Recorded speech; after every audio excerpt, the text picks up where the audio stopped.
Meeting to order. Good evening, everyone, and welcome to the Winnetka Village Council regular meeting for March 5th, 2019. I'd like to call the meeting to order and ask everyone to please mute or turn off your cell phone or electronic devices. Next item is the Pledge of Allegiance, and John, you'll lead us this evening. I pledge allegiance to the flag of the United States of America and to the republic for which it stands, one nation, under God, indivisible, with liberty and justice for all. Thank you. All right, Rob, you want to do a quorum check? Certainly. Next week, March 12th, study session. Everybody okay? All right. And then the 19th of March. Good. And then the first meeting in April, the 4th. Okay, great. Thank you. Great. That's a Thursday, right? It is a Thursday because the election's on Tuesday. Okay, item 4, public comment. This is the time of the evening where any member of the audience who wishes to address the village council on any item that is not on the agenda, you're welcome to come up to the podium, state your name, and share your thoughts with us. Good evening.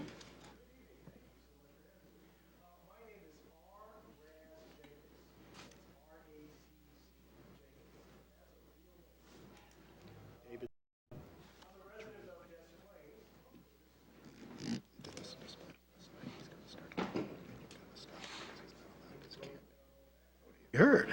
All right. Okay. Is this better? Sure. Yay.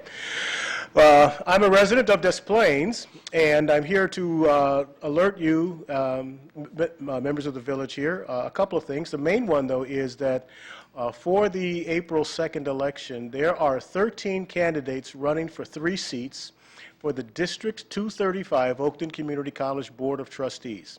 Now, gratefully, the League of Women Voters has put together an informational posting on their website, and you can find information about all of the 13 candidates, myself included, who are running for these 3 open seats for the District 235 Board of Trustees. So I'm here to just to introduce myself to you, let you know that that is out there for your consumption. And I'm reading the Great Athenian Oath here, which I was a student of history, and that's the first time I've read that, and it really strikes a chord. And second thing is, happy Founders Day next week. I was telling Jeffrey Bear is a friend of a friend, so it's kind of nice to see him out here and about. So nice to see that he'll be around your neck of the woods next week. So happy Founders Day. And again, the April 2nd election with the League of Women Voters for District 235, the Oakton Community College Board of Trustees, which Winnetka pays taxes to. I wanted to reach out to you, let you know that if things go well, there'll be a face that you might remember from before. So, Thank you, Raz. You're very welcome. And I'm glad we could add to your intellect with our painted wall. Would anyone else like to address the council? Seeing none, welcome back, Pat. We haven't seen you for a while.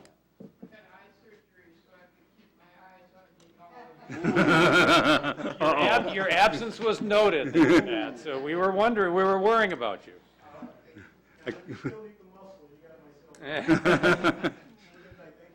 Okay.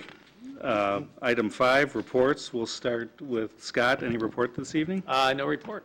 Bob? No report. Ann? No report. Andy? No report. John? No report. Village attorney? Village manager? No report this evening. Village president. Just one item that I want to remind everyone, as Raz just told us, Founders Day is Sunday here in Winnetka, and there'll be an event with Jeffrey Bear at 2 o'clock at the Winnetka Community House. Come on out and celebrate our 150th anniversary. We'd really appreciate to have a good crowd there. It sounds like a lot of people are lining up for it, so it looks to be a really impressive event. All right. Approval of the agenda. Does any trustee wish to remove an item on the consent agenda for a separate vote? Hearing none, may I have a motion to approve the final form of the agenda? So moved. Second. Voice vote. All those in favor? Aye. Aye. Opposed? Motion carries. Consent agenda. I will ask the village clerk to read the items on the consent agenda. Thank you. Approval of Village Council meeting minutes for February 12th, 2019 study session, February 19th, 2019 regular meeting. Approval of the warrant list dated February 15th through the 28th, 2019, in the amount of $1,596,141.24. Resolution number R22, 2019, support for a state capital bill for Metra. Resolution number R23, 2019 street rehabilitation and public improvement project. Resolution number R24, 2019 parkway tree planting contracts. Resolution number R25, 2019 ninth extension of the landscape waste hauling contract. Resolution number R26, 2019 approving a one-year renewal of the contract with Asplin Tree Expert Company for utility line clearance. And resolution number R27, 2019 67 Briar Street, Gilchrist re-subdivision, final plat for adoption. Thank you, Rob. That's a boatload. Okay, may I have a motion? Just a point of detail, this is for the modified or the amended resolution R22, 2019. Thank you. Everybody understand that? For Metro. Okay. May I have a motion to approve the consent agenda by omnibus vote? So moved. Second. Roll call vote. Trustee Myers? Yes. Trustee Swerk? Yes. Trustee Kripe? Yes. Trustee Wedner? Yes. Trustee Dearborn? Yes. Trustee Lampier is absent at this point. Okay. Item number 8, ordinances and resolutions. There are none this evening. Item number 9, old business. There is none. And item number 10, the council is going to move down to the table for a discussion on the potential revisions to the plan development ordinance. So let's go down there.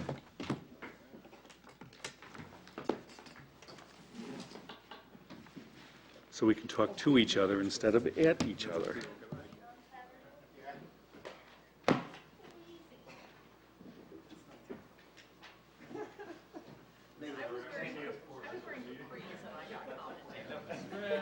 I don't remember Saturday. Oh, Saturday I did it 15 Island. Yeah. So I was leaving Northwest Virginia. Oh, okay. We're running down Sheridan. You know what? You're both going to be old someday, and you'll be wobbling down the Green Bay Trail. Hey, Bob. Wobbling fast. I wobble fast. There you go. On a You good day. don't want to have to get a hip or a knee replacement, that's all. I don't like fast. I did. I took it. You know, when you move fast, you get the grip triumphant. You always want to sit next to Rob. Principle. In case nobody knows who you are.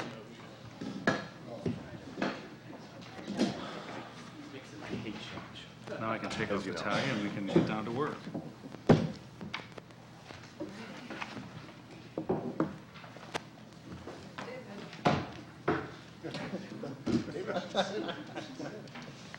Have a PowerPoint. Okay, hold on one sec, David.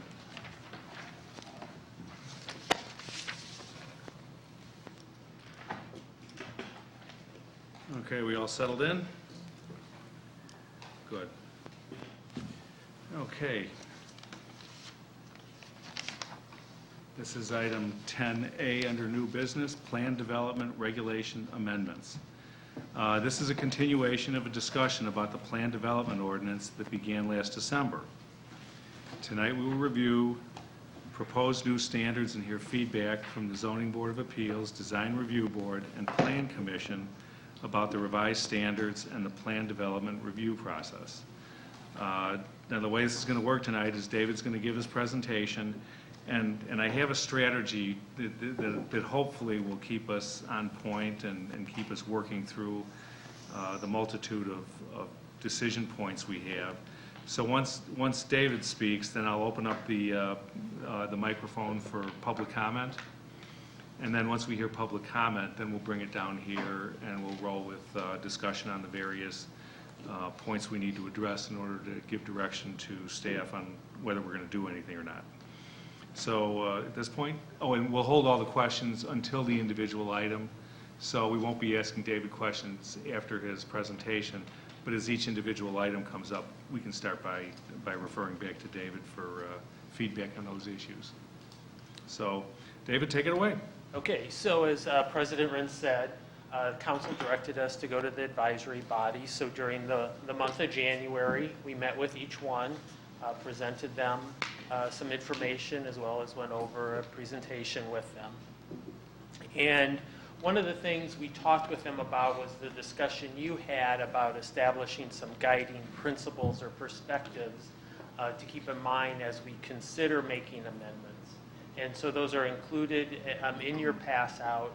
Hopefully they summarize what you were intending to say during those meetings, but looking at making them not, the procedures and standards not overly burdensome for residents, making them clear and reasonable for developers so that we could get to a timely decision, that the board and commission would have clear direction based on these standards and procedures to efficiently and fairly evaluate a plan development, and that they would provide staff with a tool that we could clearly and easily explain to developers, residents, businesses, in terms of what those plan development regulations say.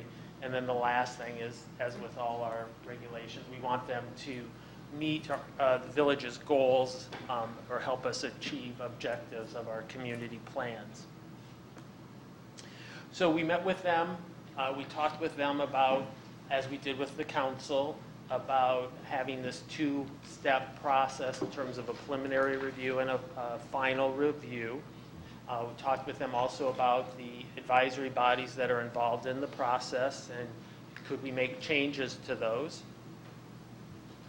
We also talked with them about the conceptual plan review idea that we talked with the council about. That is, before an applicant submits a formal application, that they could submit a concept, some sketch plans, and a brief narrative describing what they would like to do. We'd present it to the council. We would get feedback from individual council members. There would be no vote, no final decision, but just gives the developer an idea of what issues they may need to address if they should decide to submit a formal application. So we talked with the advisory bodies about that.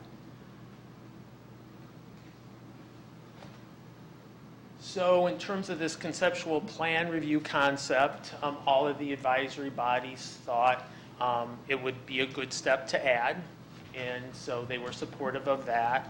In terms of having this preliminary review and final plan review, two of the advisory bodies, the ZBA and the Plan Commission, basically said they didn't think it was necessary for them to be involved in the final plan process unless the council determined that they wanted their input, the advisory body's input.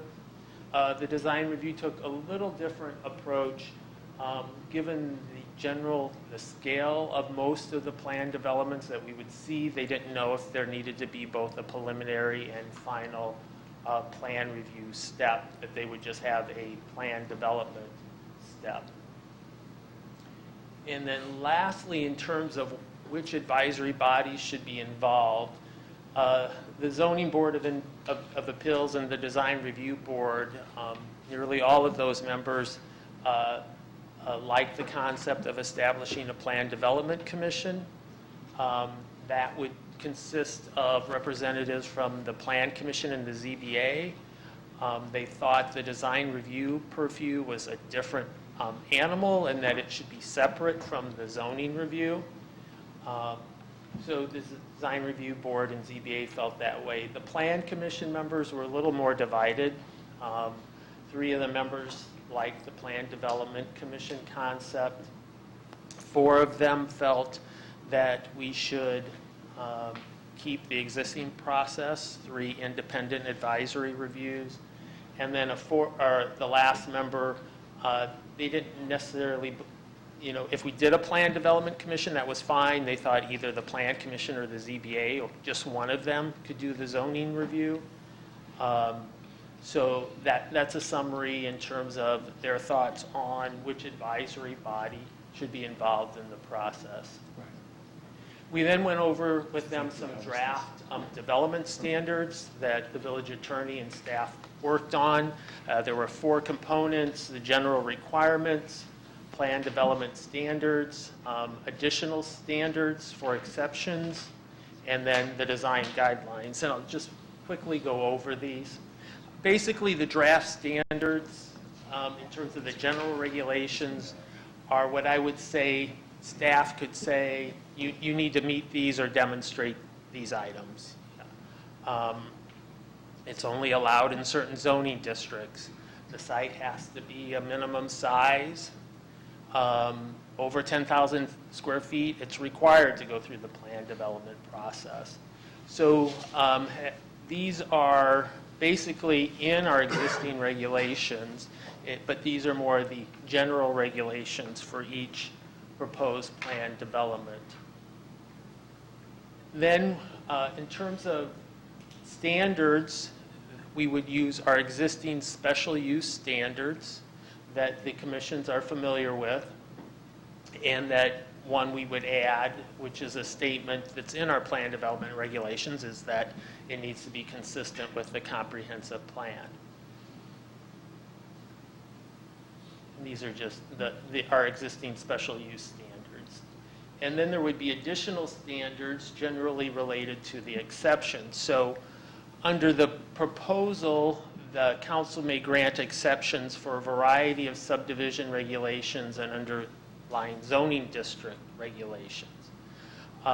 So whether it's the use allowed, the setback, the height, the square footage, the council could grant exceptions for zoning regulations. What is a little different is the district use exception, in that someone could ask to be allowed to have a use that's not currently allowed in the zoning district. So as part of the plan development process, which would require a public hearing and notification to property owners in the area, that this proposed use would be part of that plan development. That would, if we didn't allow that, what an applicant could ask is just for a text amendment to the zoning ordinance to allow that particular use. But as we've recently discussed with the banquet facility, once you allow that additional use, then you're allowing it throughout the zoning district. Then related with, being able to get exceptions from those regulations, then there would be standards that we would review. I'll take a look at that. And then there would also be required public benefits that you would need to demonstrate. And there would be compensating benefits, and then there will be village improvement benefits, which I'll talk about. So we've drafted a set of exception standards that an applicant would need to demonstrate that they meet. And we can go over these if you have questions, but these were the standards that we developed. And then in terms of compensating benefits, they would need to demonstrate public benefits that they would be providing. And those could include community amenities like a plaza, formal gardens. It could include open space or recreational amenities, an ice skating rink, outdoor ice skating rink, or something like that, or a trail. It could include other items listed there, from shared car or bike facilities to provision of affordable housing units to some other demonstrated village need. So if on the post office lot, a developer is proposing a movie theater or a theater space, which we think would be a great addition to the community, but because of that, they need more bulk or height to make it work on this site, that if we determine that that is something that the community needs or wants, that could be a benefit that we see that we would be receiving as part of the plan development process. And then the other part is village improvements, and it's just putting developers on notice that if there are improvements required as a result of their development, whether it's the provision of public streetscape improvements, or a left turn lane on a road, that they would be required to provide those as part of their project. And then the design guidelines, the village has the design guidelines that we use in our commercial districts, and they would need to demonstrate how they conform with those guidelines. So when we talked with these items in terms of the plan development standards, all of the commissions, I should say the zoning board and the plan commission focused on these new standards that we talked about. They found them acceptable, found that they were much clearer than the standards that are in our current regulations. And then the design review board, we asked them, in terms of our existing guidelines, did they feel that they were appropriate to use as part of a plan development process? And they concluded that they are, that we didn't need to adjust them specifically for a plan development. So I will end it there. These are just the list of questions that were at the end of our staff report, so if we need to refer to them later, but with that, I'll turn it back to President Rintz. Thanks. Okay, at this point, I'd like to open it up for public comment. Does anybody have anything that they would like to say regarding David's presentation or the information carried in the agenda packet? I guess not. Hearing none, I will close the public session. I was almost hoping that Mark would come out tonight to defend his position, because we obviously included his emails in the agenda packet, and he seemed to be somewhat passionate about going about this in a different manner, and I wanted to be able to address it, but I guess we won't have that opportunity. So, okay, here's what I'm thinking for our conversation, is if we can just take each of these items one at a time, and the thing I like, the way David structured his section on page 89 is they actually are sequential and additive. So, you know. You're talking about the facing matrix. No, I'm talking about page 89 of the agenda packet, which is So A, B, C is yeah. one and two. Oh, okay. So, so what I'd like to do is try to keep us focused on just the individual item. We'll work through it, give David direction, and then we'll move on to the next one. Because the problem is, if we were to open this up, I think we'd be all over the place, and David would end up walking out of here scratching his head trying to figure out what it is we said. Not that we aren't that undisciplined, but I think this makes it a little clearer and it keeps the conversation focused. So the first item on the list is the conceptual plan review. Thoughts on that item? You know, bringing it to council first and kind of a semi-informal aspect. I think when we did it kind of on the slide the last time, it worked out pretty well, and I think we were able to give the guy. Actually, I like the word required, because you could say, oh, should it be optional? But I think having it be required forces the developer to have thought through and be able to at least defend it in front of other people before he presents it, right? It may sound rational to him or her, but I think to present it in public and to get some initial questions will mean there's a little bit more meat behind it, so I would require it. And going off task, I'd only do it one time, I think. The whole point. Okay, yeah. It's your birthday? Okay, I'll give you one. Here's your birthday present, John. The whole Thanks. point, I think, of this new process is to speed up the availability of a project to come through. Maybe No, not. I don't agree with that. Yeah. Is it like Trying to easier get or to a yes faster? or a no. Well, I think the idea is that our process was so convoluted, and our process was so confusing to applicants and to staff alike, and to us even, Okay. that what we really wanted to do is maintain the teeth and the integrity of the process, but order it in a way that makes it much more accessible to applicants, Okay. and also allows them to get to a no in some occasions and a yes in some occasions more rapidly, but not just to go faster. Okay, all right. 'Cause I I thought mean, maybe it was a speed the thing, idea is too. not to lose any of the diligence, but it's to actually have a process that is iterative and efficient, and I think benefits both of us. And it sends a message to the development community. Or maybe along with this whole thing, is there maybe, in a perfect world, here's the anticipated schedule Well, as we alert- found out with one Winnetka, that's always up to the applicant, No, right? it is. Well, it is, but it'd be nice to have some kind of outline that says, hey, if all your ducks are in line, you provide the documents you need, when you need them. It's not the village holding up the project most of the time.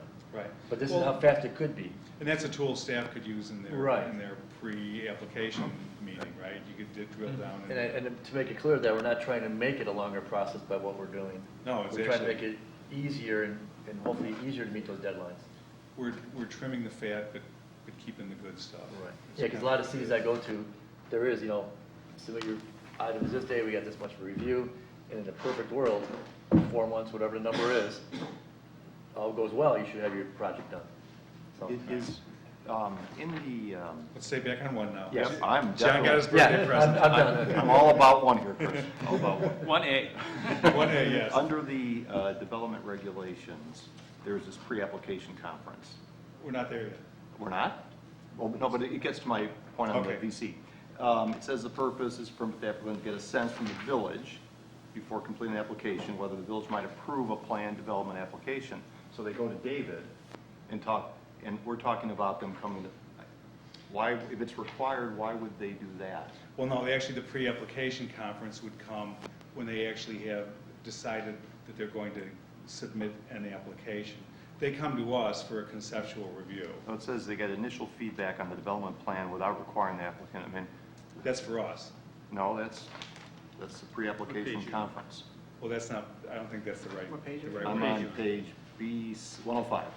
Yeah, I think it's the existing regulations you're talking Yeah. about. Yeah, I yeah. mean, So we're- That's those are- existing. Right, I understand that, so I think So we're that would be redundant almost, to have that remain if they come in front of the council to get a sense. Well, yeah, that's, what we're doing is going through a whole new process here and laying it Okay, out so step that by would step. go away. Away, That would definitely. go away, okay.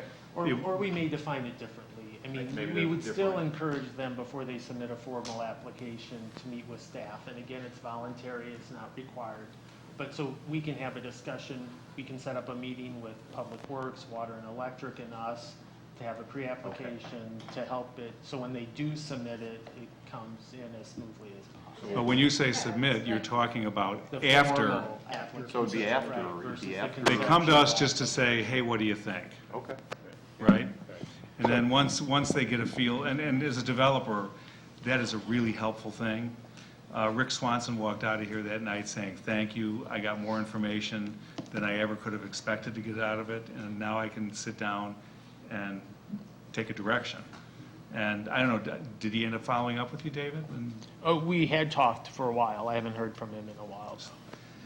But, at least it allows developers to make quick decisions. And the most important thing, when you think about the One Winnetka process, one of the major issues that was out there in the public, and even though it wasn't true, was this illusion that Trandell was somehow getting signals from elected officials or staff that they were giving him false hope and pointing him in the wrong direction on public benefits. And in this way, what we're doing is bringing the process right up here on the microphone and the camera from the very beginning and making sure that staff is protected from that sort of wrong accusation, and that the people in public can see that we're giving the direction on whether it would generally be something worthwhile pursuing or not. So I think it's a great idea. the other benefit of the pre-application conference, or excuse me, the conceptual reviews, not only does the developer get to hear your feedback, but staff gets to hear it as well, so that when we do get to the pre-application conference, we can say, well, this is how you want to, based on what you've heard, this is what you want to stress in your narrative, or here's the additional research or data that you need to provide.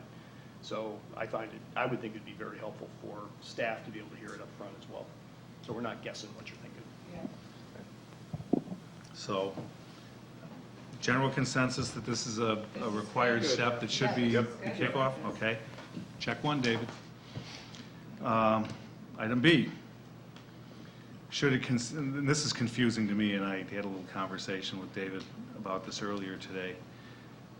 Should the PD process consist of a preliminary plan review and final review step? Or should just one plan review? And David, you're going to have to explain this, because I'm still... I thought what we were showing up on the board was, come to council, pre-application, application, subsidiary bodies, council, then a final review that we have yet to determine whether that goes through the bodies or just to council. So what are you trying to get at here, is I guess the question. There was a board member on the design review board who recently went through a community that he only had to go through the plan development process through one step. There wasn't a preliminary review and a final review. And so he was advocating that, and it's a little, the two commissions, the ZBA and Plan Commission, were basically saying, we'll participate, the advisory bodies participate during the preliminary review, and then during the final review, it could go to the council, and if the council wants to send it back to the advisory body, then the council can do that, that it wouldn't need to go back to the advisory bodies during the final review. What the design review board member was saying, that he went through an experience, and he felt, given the types of projects that we would have in our community, that he thought a developer would get is almost to final plan review when they get the preliminary review, and that you wouldn't need to have them go back through the process again, through a final plan review step. Okay, so I know how to frame this. Just cutting off You're just cutting off one level of review, which, when it comes back. no, it sounds like this is basically the, The option to cut it off, it's an optionality. So just look what happened with Womaneca. They went through preliminary, which was all the hearings, then council approval, then for final, they had to go through all of the reviews with the subsidiary bodies. can't hear you. Oh, I'm sorry.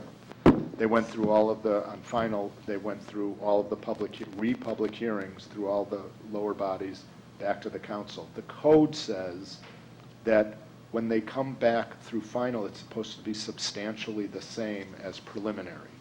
So what I think the advisory bodies and what David is saying is the council gets to decide whether it's substantially the same. If somebody comes back for final approval and it's not substantially the same, the council has the authority to say it's not substantially the same, you've got to go back to the lower bodies.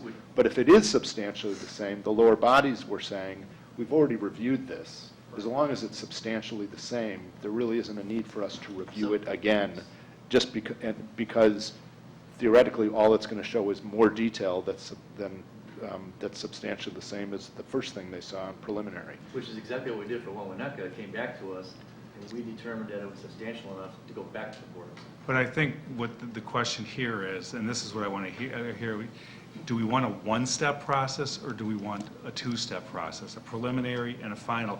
Never mind what that consists of yet, but do we just want a preliminary that somehow staff ends up approving for final? No. I don't You know have if to that's have really- preliminary and final. You've got to I have think- preliminary and final. Two-step, right? It's just a question of then who's involved in the second In the final. final. Right. Another issue on One Winnetka, which was the ability of people to protest or to disagree or to lodge their complaint, and that the way it was worded was that you had to do it for both times, both the preliminary and the final.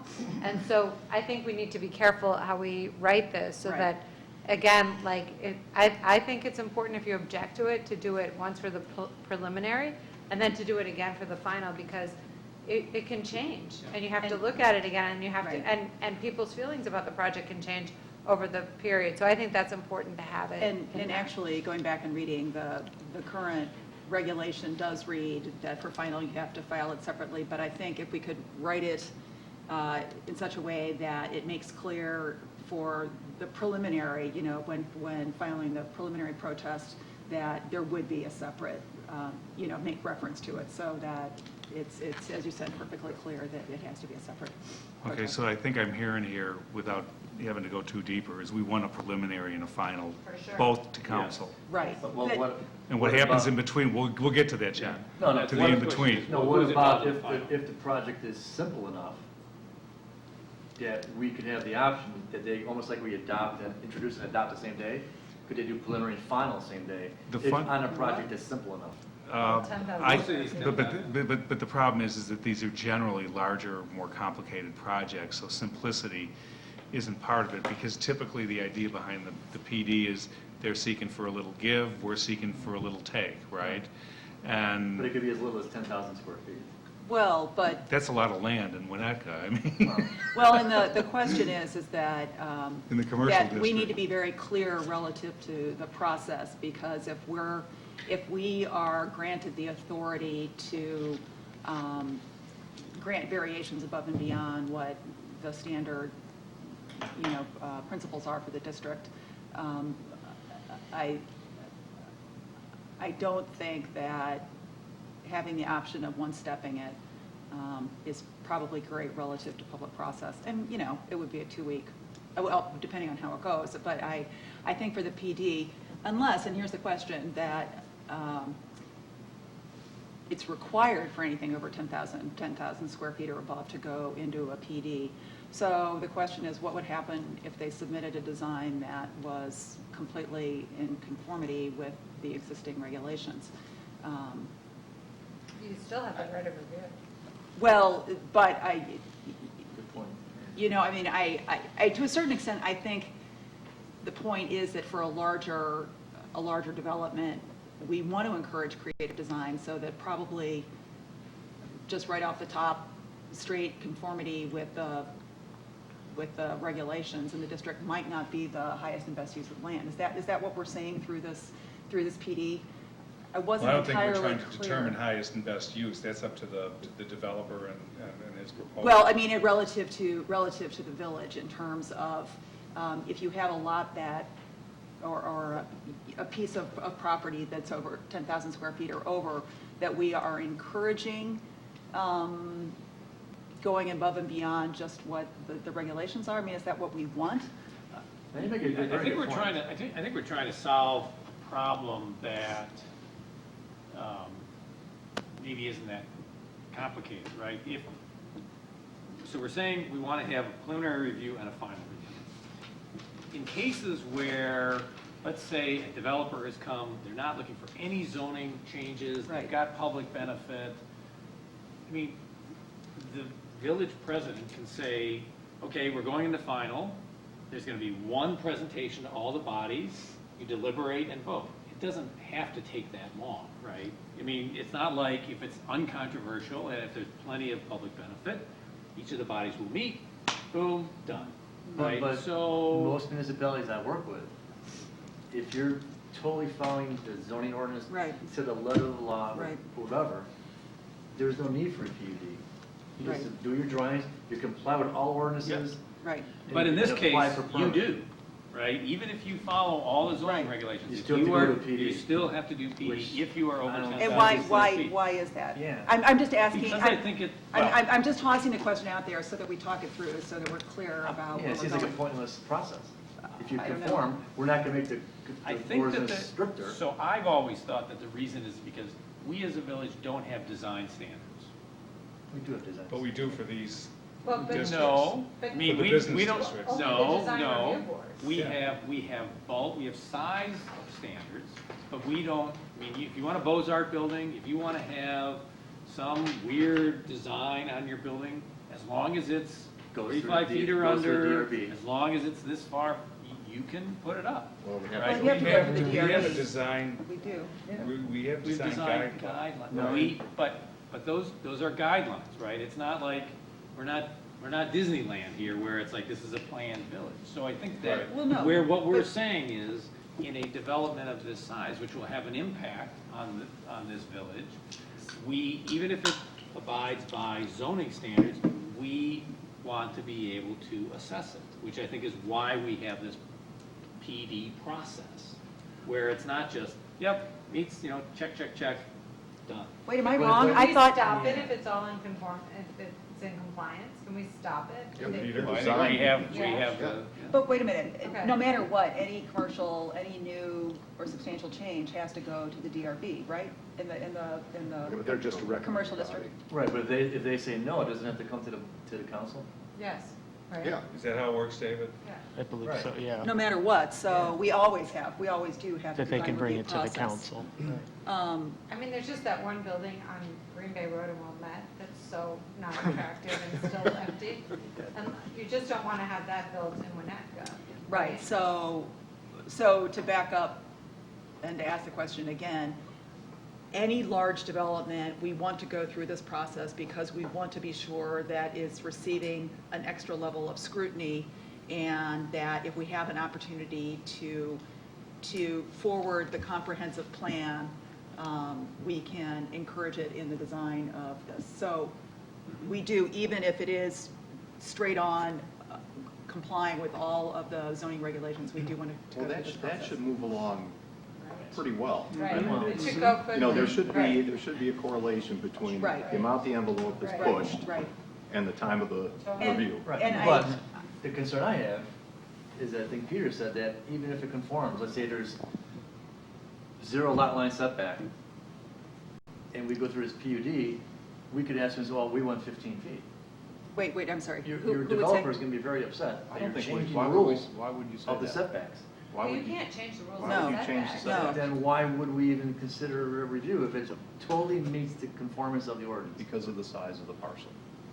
So I don't think any of us were here when this ordinance was originally adopted, but Okay. I do recall asking the former village attorney, why was the 10,000-foot threshold established? And it was generally identified that at that size, Right. given the way our zoning ordinance is written, it's most likely going to need some kind of relief, depending upon what the developer, of course, is going to do. But it may need some height relief, it may need some parking relief, it may need a setback, whatever. So given the way lots are laid out and the size of parcels in Winnetka, 10,000 square feet was, they thought, the threshold for requiring it. And it was just the nature of our community. Now, you can't predict that with certainty, but I would say in the time that I've been here, I think it'd be very unlikely that a project at 10,000, over 10,000 feet, 10,000 square feet or greater wouldn't need some relief. I think that's going to happen probably way more, the majority of the time than not. We saw it with Swanson. He's going to need it. But not make the requirements stiffer than the current ordinance. That's the problem I have. Well, I think we'd be held by our own standards, I mean, to an What do you extent, mean but the plan development process is We can't a have public good old boy negotiation. Arrangement. I mean, the rules have to apply equally to But everybody. it wouldn't be arbitrary. Right, I was like I said, like the side yard setback, Wouldn't be we arbitrary. would not want to make it more restrictive than it currently says. No, The- no. The other consideration, oops, sorry, that the council was talking about was having one stop versus two. Yes. And remember that final approval is what gets built. Right. Preliminary is still, at many times, concept level, engineering hasn't been completed. So unless the developer is willing to load in all that cost on the preliminary side, they may not, if you were to do it in one-stop approval, you may be granting without all the engineering detail. Yeah. And I would Right. caution you on that. You'd Right. want a second look. But the question for you, I think, is how efficiently do you want to do that look? I personally, and I think we all feel the same way, I think it's really important that the council have the responsibility for the final, if substantially, because that is, we're the stand-in for the community, there's a public hearing process, and I don't think it's appropriate to have staff make a final decision on any, on something that's significant. That's the way I personally feel about it. Okay, so with respect to item B, we're talking two approvals, preliminary and final. And final, it's our decision. Now, whether it goes back out again. This concept of fully compliant, I've been to many, many, many communities where you just hit the threshold and it's just an automatic, and I've never bellyached about, my site's 12,000 feet, I've got to go through a PD. I think most developers actually look at it as a PD as a positive thing, because it does give them a chance to be a little bit flexible in what they do. And if you read the preamble of the original ordinance, one of the things I think they got right was the definition of why this ordinance exists, which is to encourage creativity and look beyond just the box. It's not to say we won't accept the box, because clearly I think our village attorney would probably advise us that when we start forcing people to become non-compliant with our zoning ordinances, they were probably traveling down a really tricky path. wouldn't you think? I Oh, mean, yeah, right, definitely. I'd be a little nervous about guiding a conversation that's insisting that his setbacks move into the setback line. I mean, No, it was the opposite I was bringing. Yeah, right, that we have We more were making it strict. more stringent. We Right, made 'em. right. oh, But there might be a situation where somebody, we want them to trade off. They want more height, but then we don't want the bulk Right. moving over the Right, street. but then so it's we not wanna fully push it back. compliant at that point. right, so, Yeah, oh, I see. Yeah, if you totally meet the entire ordinance, What why go happens? through Yeah, I a don't- 2 or 3 month process? Why not just do your drawings, apply for I permit? still think. I mean, Chris, correct me if I'm wrong, but I talked to some developers just the last couple weeks on this. I agree with what you just said, that the developers probably don't have a problem with that. I mean, if they're coming through with a compliant project, you know, the give and take and so on in the process is what they expect. and they just want to know clear rules of the Right, road. right. So I And to don't- be honest with you, coming here as a first stop alleviates a lot of that, oh my God, I have to go to Winnetka and try to figure out what to do there. I mean, just having that conversation with us as a council is going to make a big difference for people wanting to come in and propose new projects here. And it'll take a lot of pressure off of staff to have to kind of guide them in the process, because they'll hear from 7 of us, which I think is a pretty darn good piece of advice for anybody coming into town who's looking to develop new property. But we already agreed on A. Let's Yeah. get to B. Oh, I'm sorry. B, Where are you? B, Let's just part get to two. B. I Part think two. two-step. B is like- So we got the two-step. Now, item, so are we good there? Yep. You got that, David? So the final review There is a final review. And We then we it's our don't know decision. we don't know what the process is yet, but there's 2 reviews. There's 2 approvals. There's a preliminary approval and a final approval. Now we'll talk about review. Okay? Okay. Because review is the process, right? For both preliminary and final. So for preliminary, now, let me set the stage. He's been to council, he sat down with David, he decides he wants to roll the dice in Winnetka. Don't make it sound like that. So he puts together his presentation documents, he files his application, he pays his fee and all that stuff, and then he begins to go through a process. So to get his preliminary approval, what does he need to do? Who does he need to see? So that's kind of the next step on So is that the C? table. Are we on C? Yeah, we're kind of BC, I So, mean, so are you you're kind of getting at this question, should it be one plan development review body, or should we stick with zoning, planning, and design review? well, let's decide that issue right now. I think Yeah, it that's- should be a plan development committee that includes ZBA members and plan commission members, and then the DRB is a separate issue. And let me just add one thing before, and then I'll let you guys just have at it here. That if you combine the voting on all 3 of the boards, you had 12 members supporting the idea of a combined body, and you had 4 votes not supporting that. And how many So from people our weren't there? advisory, so it doesn't matter how many are there, Penny. No, Of- weren't there, how many were missing? I don't know, Yeah. there was a total of 16. Yeah, right, okay. So you had 7, and maybe 3. 6 were Okay. missing total of all 3. Okay, so, I'm sorry, it was, It doesn't matter, they weren't there. no, so. what, Well, in terms of what the final? 12 and 4. 4. 12-4, a separate, new, Separate consideration, or a a separate? new body. So Including Andy- DRB? No, DRB separate. Okay, yeah. then I totally- Take my word for it, Penny. No, I know. 12 and 4. Well, I'm just trying to So Andy, are understand. you talking about a separate standing committee, or are you talking about creating an ad hoc committee when there is a plan development that arises? It was the same thing, I mean, they're only gonna meet when there's something to meet about. Well, It would be but you a could- point well, indication. But you Okay. want it Yeah. established, you didn't have to scramble. Yeah, for you want them numbers. trained and prepared in advance, but they're probably, I think what you do is you just designate members from plan and zoning. They're gonna be familiar with plan and zoning issues, but you're gonna pick, the president would nominate, whatever the composition is. And hey, when there's a plan development, you're the plan development committee. And actually, Peter has a good story to tell us right now. Oh, Father Peter, tell us a nighttime story. He's got a nice story for us. It's just an example. Oak Brook just went through a very similar restructuring, and They actually did the restructuring like 10 years ago. Oh. But now they've had a couple of plan developments come through. So this is just an example. There's lots of different ways probably to do it. But they created a plan development commission. They have a plan commission and a ZBA it's a standing committee. It only hears plan development applications. The composition is 7 members total. It alternates between 4 members from the Plan Commission and 3 members from the ZBA. That alternates every 2 years, Why? so that each body has a majority, for whatever reason, because they wanted to alternate so that one body didn't have a majority of this new Plan Development And you need Commission an all odd the time. number. Well, I know the Yeah, odd number, but anyway, okay. Because they just thought it was fair to have alternate.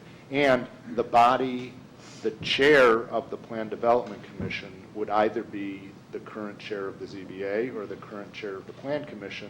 The body that had 3 members on the Plan Commission, their chair would be chair of the Plan Development Commission. And the body that had 4, their chair would be the vice chair. So, and it alternated every 2 years, so that those, and it did give, and the president, the chairs are automatically on the Plan Development Commission. Chairs of the ZBA and the chair of the Plan Commission. Those 2 positions are automatically on. The other 5 members are appointed by the president with the advice and consent of the council. That's great. Yeah, done. I don't know. I'm not as convinced. I completely disagree with it. Yeah, I'm not- This side of the table is What skeptical. Let's hear the concerns. I've got several. First of all, I want to ask a question. Peter, in your review, you suggested to the memo. Yeah. You said many municipalities permit applicants to apply for combined preliminary final plan. No, that's not where it is. Somewhere you said that, apply for combined preliminary and its benefit approval, combined preliminary and final plan approval. Okay. Forget that question.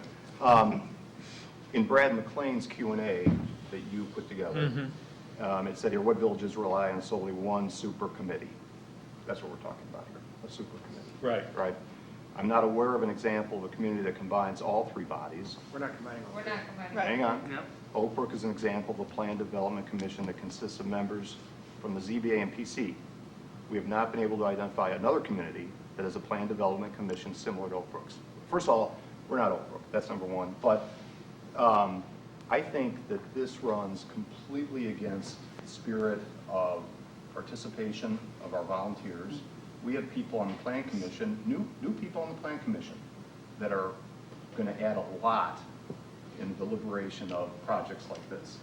And to not have them involved, zoning, is, to me, just you're taking away the review from people that we've entrusted, that we believe offer talent and expertise to these committees, and you're saying on the most important projects that are going to happen in this village, that they're not going to have a say at the table. How do you rationalize 12 of the 16 people supporting this concept So- of those boards? But that's fine, I mean, No, I'm just, but but we can if all- you're talking about respect, Bob, Could you just have No, both but- committees just meeting at the same time? Can So I- It's just a time Well, you thing, have so. two meetings. Wait. You could have that, and you could have that. Can I mean, ask- then everybody's participating, but you have one But physical Chris, just meeting. because 12 and 4, I mean, I guess if that's the way we vote around the table, Well, you we know, get, that's not we get exercising. recommendations from zoning and planning that we set aside. Yeah. And Bob, actually, to my mind. But these are the people being affected, that's the Yeah, only but point I was here's, making.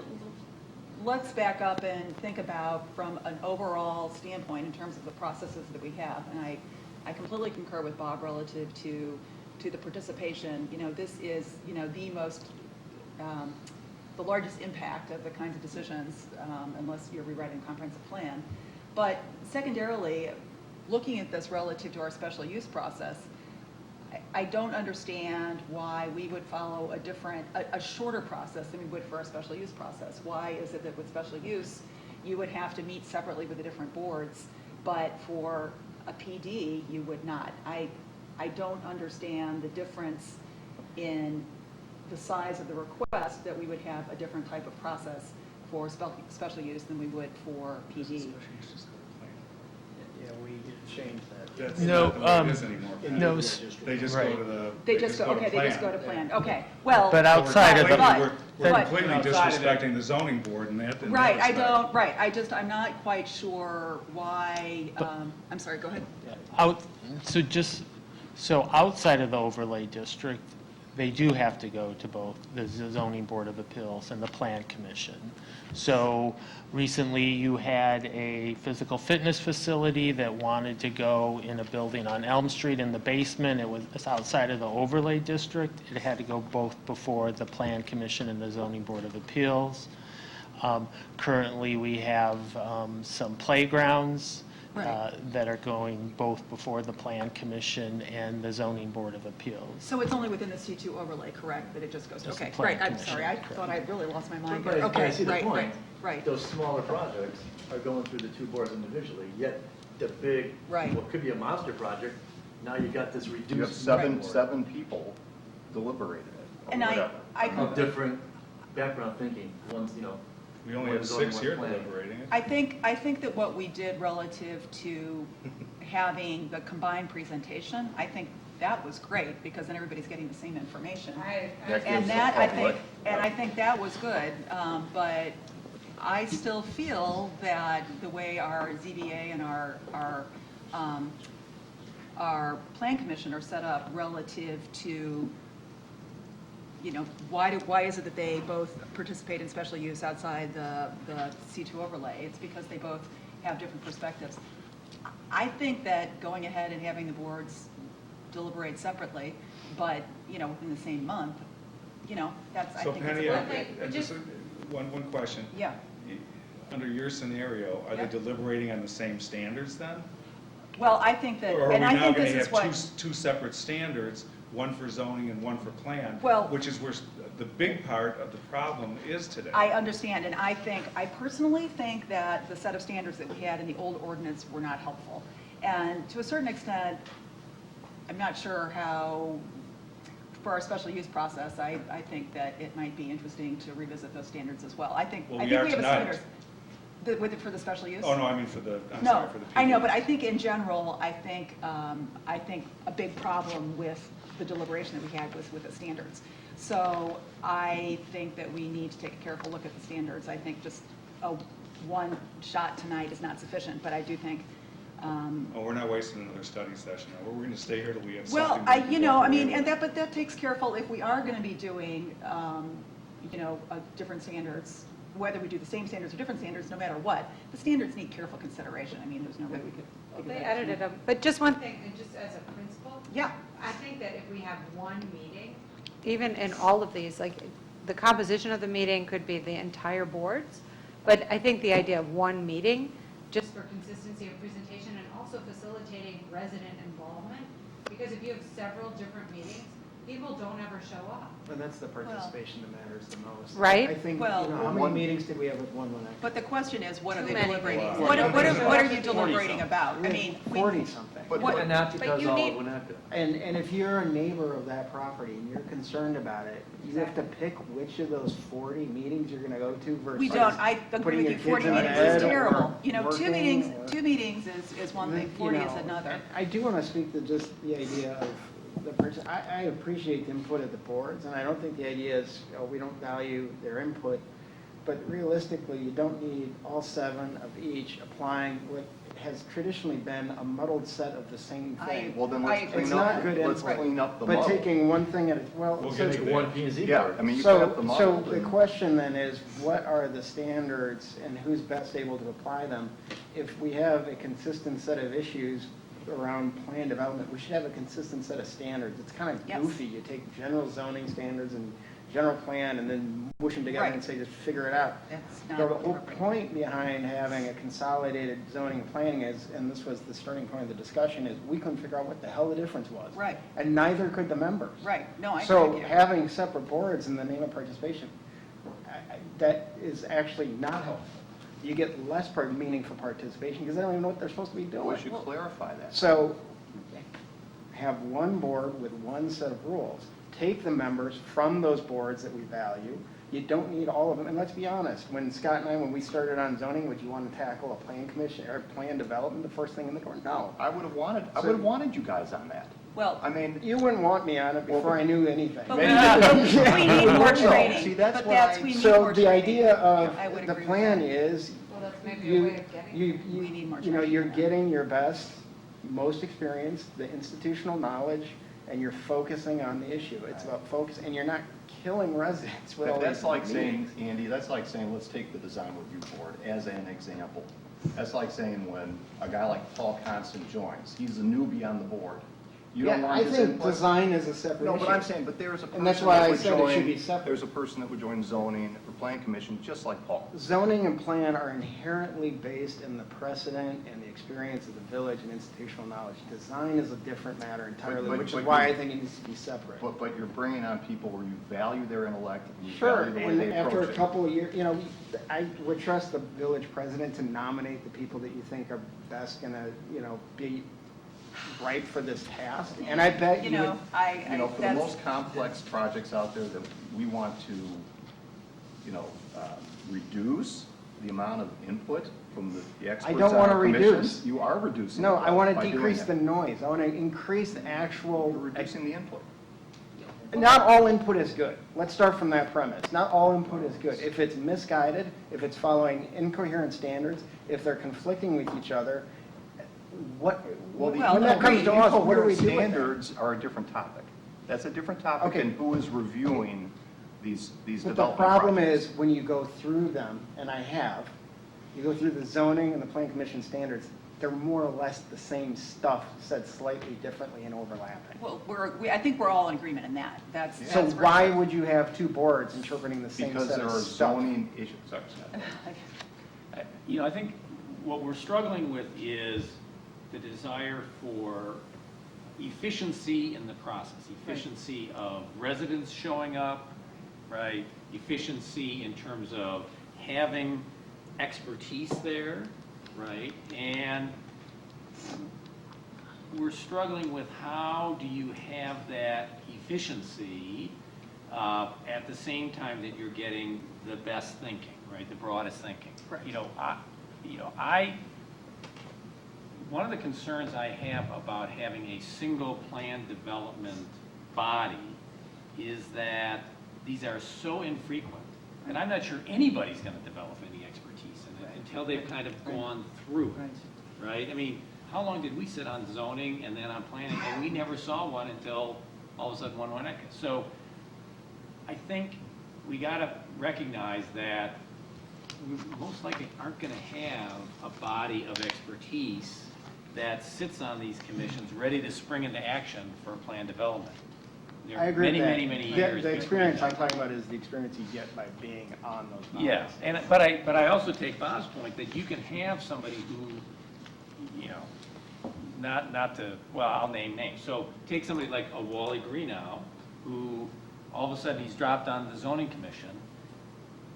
You could say, well, he's the new guy, he doesn't know anything, but yet, you know, Wally's got the intellect that he maybe is the best person. And so Right, we and leave he's- it up to the president to say. Well, the Mike- president. The leaves it president up is to one that council. appointed him.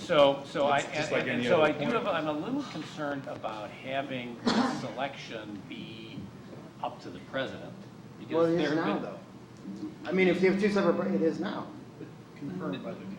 Confirmed by the council. It'd be the Well, same. No, for all the different, yeah, for. But I'm talking about the exact same thing we do now. Yeah, but Just you're. one body instead of Can we two. think of it as like Hang an on, I'm not- executive I'm not- committee on the So I guess, so I'm concerned about having one body with, you know, that's selected by the president, maybe confirmed by the council, I get it. But I agree that the standards are kind of all the same. So let's go right? to- So. What if Why you don't went you to go nine? from the other way? So. What are the standards that would be So- different? So. What and if I'm- you went to 9? Would that change your thinking? So, what I was gonna say is, maybe we need to have a bigger size plan development. I have a better. Well, I'm sorry, Scott. I'm sorry. So here's Only my, I'm working hang on on, so here's my rationale, right? That I have no problem with it. So you don't have to argue. No, I agree, but in terms of, so, the standards of planning and zoning in a PD, I don't care how you parse it, are basically dealing with how is this building gonna fit into our village? Right. Right? So it's not a question of, is it 47 feet, or is it 52 feet, or is it, you know, it's how is this gonna fit? And so, I don't think that if you parse the standards in such a way that you say, okay, zoning, you just look at these, well, they're just gonna say, okay, well, it's too high, it's too big, and it's too this and that, done, out of here. They're not There's gonna no add, they're qualitative gonna aspect add to any it. value, right? We want the bodies to give us their insight. I thought that the insight that we got from zoning in One Winnetka was pretty worthless, right? Because they were held to certain standards. It's the qualitative insight that we want. So I want to make sure that we have a process where the public can come out and get their insights heard adequately, and that we have a broad enough base of advisory input that it's of value to us, right? So that's where I'm concerned. I'm concerned about arbitrarily saying zoning, planning. Zoning, you think about this. I think what zoning's going to think about is not going to be that value. And they You feel so didn't- constrained. Let me just back up. So, you know, But I want a bigger body. they I wasn't locked in on 7. Yeah. They voted relative to. I mean, Setback, they- setback, Right, and height. right. The thing But- that zoning people have is they know they have the institutional knowledge, like, you know, hey, we've made exceptions to this. But to Scott's point, if they're just constrained by the zoning standards, you just get that one-dimensional, well, this is what we've always done. It would be far more valuable, that kind of expertise and input, if they're in a body where they're applying standards that are based on the totality of the circumstances, like Scott was saying, that fit in the community. So yes, this is what we've always done. We've never done that before, but hey, there's this, that to me is more meaningful discussion. And I have no particular preference, and if this addresses your, I don't care about the size of the body. I think it's 7, kind of 9, nuts to 11. have two bodies with muddled standards doing basically the fit thing. But So it's the- you know what, I found the deliberation between the Plan Commission and the ZBA, frankly, I found them, they were different because the way they approach an issue, you know, what their charge is different. Again, the standards were confusing and that didn't help. But I found ZBA's discussion and input to be equally relevant as Plan Commission. I completely disagree. So And, what was the input that you got from ZBA? So they said, it's too big, it's too tall. You know what, Side- and I can't recall, I mean, Yeah. I'm responding to what you said, so I Yeah. can't recall exactly at the moment, but actually I found them to be very specific and in terms of where their concerns were, and certainly relative to, you know, what they consider in the past and how they think about how they make their exceptions.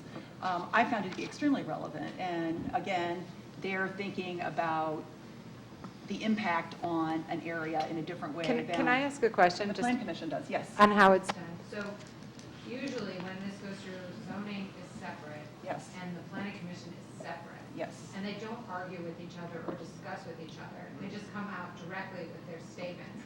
And then it's left to our judgment here Right. to make sense of it. Right. But in this situation, if they were merged, then they would have to debate the relative values of their perspectives, right? I mean, is there some value that could come to us from their debate and interaction before we just have to make the call on Well, it? you know, and here's- And I think it could be useful. Here's- And it might have been useful in the one Winnetka situation. You know, and the conversation between the two boards is different, I'm sorry.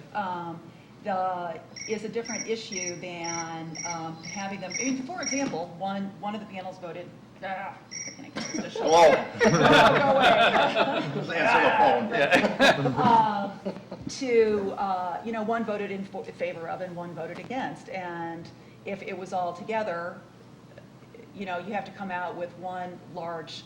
But you would still see the votes. You would Still still see the Well, comments. no, You but it wouldn't see changed, the- it changed what happened relative to the votes on the council in terms of, you know, the having to have a supermajority. So that's one thing to think about. The other thing is that only having one meeting, that's a lot of stuff to be discussed in one meeting in one night. I Well, it doesn't personally. mean- Two. It could be No, continued. two, because there's Okay. the design review is. Well, stands on no, its own. but Oh, if there's yes, only not one. no. Well, no, You have two but meetings. listen to what I'm going to say, is that the design review, what they're doing is very specific about the design and appearance of the building, the zoning and the zoning issues, and then the comprehensive plan issues are very different than the specific design. And in terms of the public deliberation and discussion, to only have one opportunity to discuss that and one chance to digest it and then vote all in the same time, to me, that is, and maybe there should be a requirement that there be 2 meetings. There's never a limit on how many. Okay, well, but maybe we should, because. Well, I wouldn't legislate that. if Hang it's on, well, hang on, straightforward. because, you know, if you're talking about a major development, to, you know, have a chance to discuss it and think about it, and then to ask for more information, to do it, my Well, personal. then you'd continue it. Yeah, a major Right, development. well, does not they're happen in gonna one wanna- meeting. Just like Hang we on, do. can I finish? Let me finish, please, let me finish, is that. Okay, when you finish, I have to ask, call this question, so go Yeah, ahead. yeah, no, but that by having had the zoning and the plan commission meeting separately, there was an opportunity for the community to digest the information and to probe deeper. I think if we're going to combine it, it would be extremely important to think about how do we provide the opportunity for the community to, as well as the members, to ask questions, digest, and then make a thoughtful decision rather than doing it all at once. Go ahead, Scott, Okay. last word. Yeah. So, 3 things. First of all, one of the concerns I have, I think, with what you're just saying is we need to provide an extended period of time during which the public becomes aware of the issue and engages, right? By having multiple meetings. Not just the public, but also the members of the commissions. And maybe we think about it through the Well- presentation and. Well, the members of the commission kind of know about this, right? They know about a PD when it's coming because they're getting. They get a big packet. So I'm concerned about saying we need to have a process that is an extended period of time to allow the public to engage. I think we've got to count on the public to engage in a timely manner. I'm not saying extended, but I'm saying a 2-step Okay. process. Because in Everyone- order for, I mean, just like we have a 2-step process when we introduce an ordinance. But it wasn't an and- opportunity, it So- was a burden. so hang Residents on. had to come and say the So, exact so, same thing. so over and over. I'm sorry, but I'm moving to 2 proposals. So, And Andy, I am not saying that what we had was a good thing, but I'm just saying relative to you have a meeting where you have the opportunity for people to ask questions and to think about it, and then there be time to, you know, look into the information, because it's so hard I'm to moving to respond. two, so Move it, Scott. I have 2 concerns. One is lack of expertise that would be developed on these bodies. So picking 7 people, I don't think we're going to have we can't count on that expertise, number 1. Number 2, we have to balance this issue of having time for public input and comment, but having a process that moves along. Agreed. And then the third point is, I think it's really hard to kind of have zoning and planning. I think, having sat on both of them, I think a combined body gives you better input. So what I guess I am thinking of is, it's one body, it's maybe 11 members, something like that, where you get enough diversity. But secondly, that body has to at least meet twice, okay, when they're in the preliminary review process. It's just like introducing a resolution and then coming back and voting on it. Exactly. So, Exactly. you know, if it's going to be one body, it has to be at least 2 meetings where it's presented, it's discussed. Even if they say it's a go, then it has to go back on the public notice to say, this is going to be formally voted on at the next meeting, so people have a second chance to show up, Right. to put their comments. So what do you do when, at the first meeting, they say to the developer, this is, you need to come back with different provisions to, Yep. this, that, or the other needs to be changed, so now you. So now you have Now three you meetings. have Now you have three three meetings. So meetings. we're not talking, you're talking about a final introduction and approval. It could be the 5th and 6th meeting. Sure, oh, yeah. Right. Right. Right. He's just Right. saying a minimum Right. number. of Minimum, days. Right. not Or less. the developer could say, I hear what you're saying, I'm not gonna change, I wanna vote, and then I wanna go to the council. So he, In the he same or night? she, no, At the he or she second. could say, Yeah, right. I hear your recommendations, I'm not gonna abide by them. Right. I'm not gonna take your recommendations, I wanna vote Right. at the next meeting. They can then say, hey, it's 0 to 11, Right. or 11 to 0, you're turned down. Right. But for whatever reason, they wanna go, so they've got that option. But it's not that it has to be done in 2 meetings, it's that it's a minimum of 2 meetings. Can I add one thing to this, though, Scott? We just went through a process where we all recognize that 11 people sitting on a commission is ridiculously unwieldy because it doesn't offer the opportunity to appropriately deliberate because of the rule of sevens. I think 11 people, to me, is just too many people deliberating because you'll never get everybody to join in and have the kind of conversation we're having right here at the table. Let's go with You nine. can't do that with 11. We've got 9 chairs. Supreme Court. We got 9 chairs. We got 9 So- chairs. So, that's the only reason why I struggle with 11. I hear what you're saying. From the perspective of getting as much input as possible, yes. But from the perspective of having meaningful conversation and meaningful deliberation, 11 just makes it a boat anchor. And if somebody's a little timid, but really has a great intellect, with 11 people around, it makes it really hard to speak up and be heard. So I think 11 starts to run afoul of what we just debated up here back, 4 or 5 months ago, right? And, I think I could live with 9 as a comfortable number, and that would be 5 and 4. 9 is more than half of the people sitting on both those boards. And to me, that's a significantly good number. There's So- 16 people in the combined. Right. So- So 9's better than half, so. So Peter explained to us about Oak Brook, one of anomaly maybe, very seldom does it have that commission. But I do go to a lot of villages or cities that have. Planning and combined zoning. Planning and zoning. For everything. Right. That's more the norm. That would seem like where we should head. We aren't ready So for that- that. John, we had that conversation once and Radical, No, but- radical. But now you're making it But that's not on the almost agenda harder. tonight. So, I just- let me propose this, and let's just get a quick straw poll. 9 members, 4 and 5 rotating like the Oak Brook model, not because we're Oak Brook, Bob, but just because it sounds like the fairest model for rotating the representation and the chair.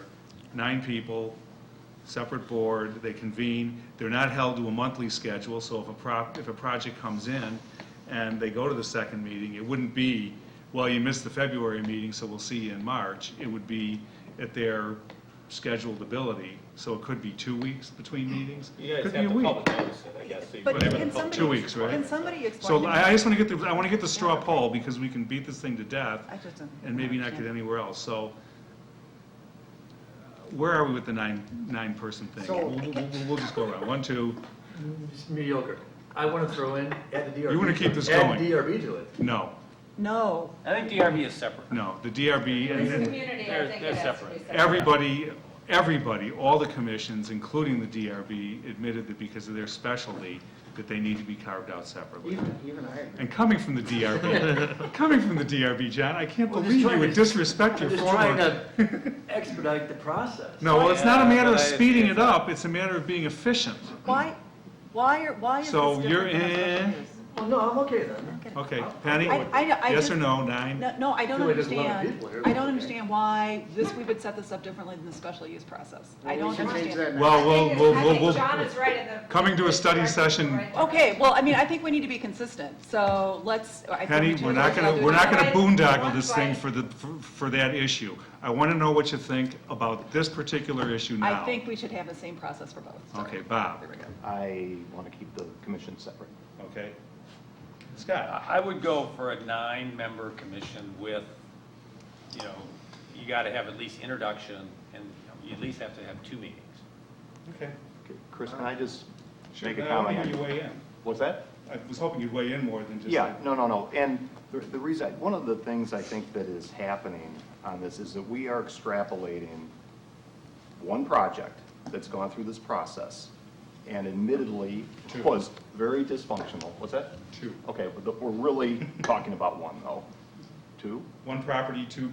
Oh, yes. Yeah, Okay. but we I've been weren't, through you're both. the only Right, one who but the whole participated in thing, both, yes, right? okay. Right. And we are extrapolating a situation where standards are muddled and overlapping, and, some people feel the onus was on this group, not this group, but the people in this room and so on, and some people feel it was the people out there. And we're saying that the process as a result was broken. But I think if the process was better laid out, clearer for each commission, you'd get more input that would be valuable to the village council from the people that have been nominated and selected to be on these commissions. And here's what I'd like you to respond to, is outside of both commissions responding to the same set of standards, which is really what it boils down to, Bob, because as it's been pointed out by various members here, the zoning analysis, when you boil it down to what their purview is, has no qualitative aspect to it at all. And that was the frustration with this last one. You had Wally Greenow, who was completely opposed to the project, sitting at zoning going, based on the criteria in front of me, I have no other option but to vote yes for the project. That's correct. But that's not to say, Chris, that we couldn't clarify Right. what zoning should do Right. and what plan commission should Are you do. going to split the standards so they? Well, I don't know go what half the and half? standards are. But zoning is zoning. Well, I'm talking about these standards that we're going to talk about next. Well, that may be part of this. But again, really the idea of taking away resident expert participation in some of the biggest projects, including one that's going to happen over here, and taking and reducing that, to me, is completely counterproductive to the council. That's my opinion. So we're at 4-2. But, so, 4.5, 2.5. 2.5, 3.5 to 2.5. He'd like to go more the other way. It's more like 4.5. so, He's kind of doubling his 4.5 to 1. so I think, so you have some direction. I think it would be worthwhile, as we talk about the standards, to ask ourselves the question, geez, is there a rationale why this would be zoning or this would be planning? That's a good- Personally, I think, I don't see it in this set, to be I honest don't with think you. I see it, I've got. but I think that we can ask that question, because if there is a reason why zoning should be weighing in as zoning, we should be aware of that and take that into consideration. Before we get started on that, and since I haven't been on the zoning board, I've been on the plan commission, relative to Illinois state law, and that the zoning board is the evidentiary body, and that the plan commission is just advisory, and it's nice to have, but not a requirement by Illinois state law. What impact does that have on the PUD process? They're both quasi-judicial.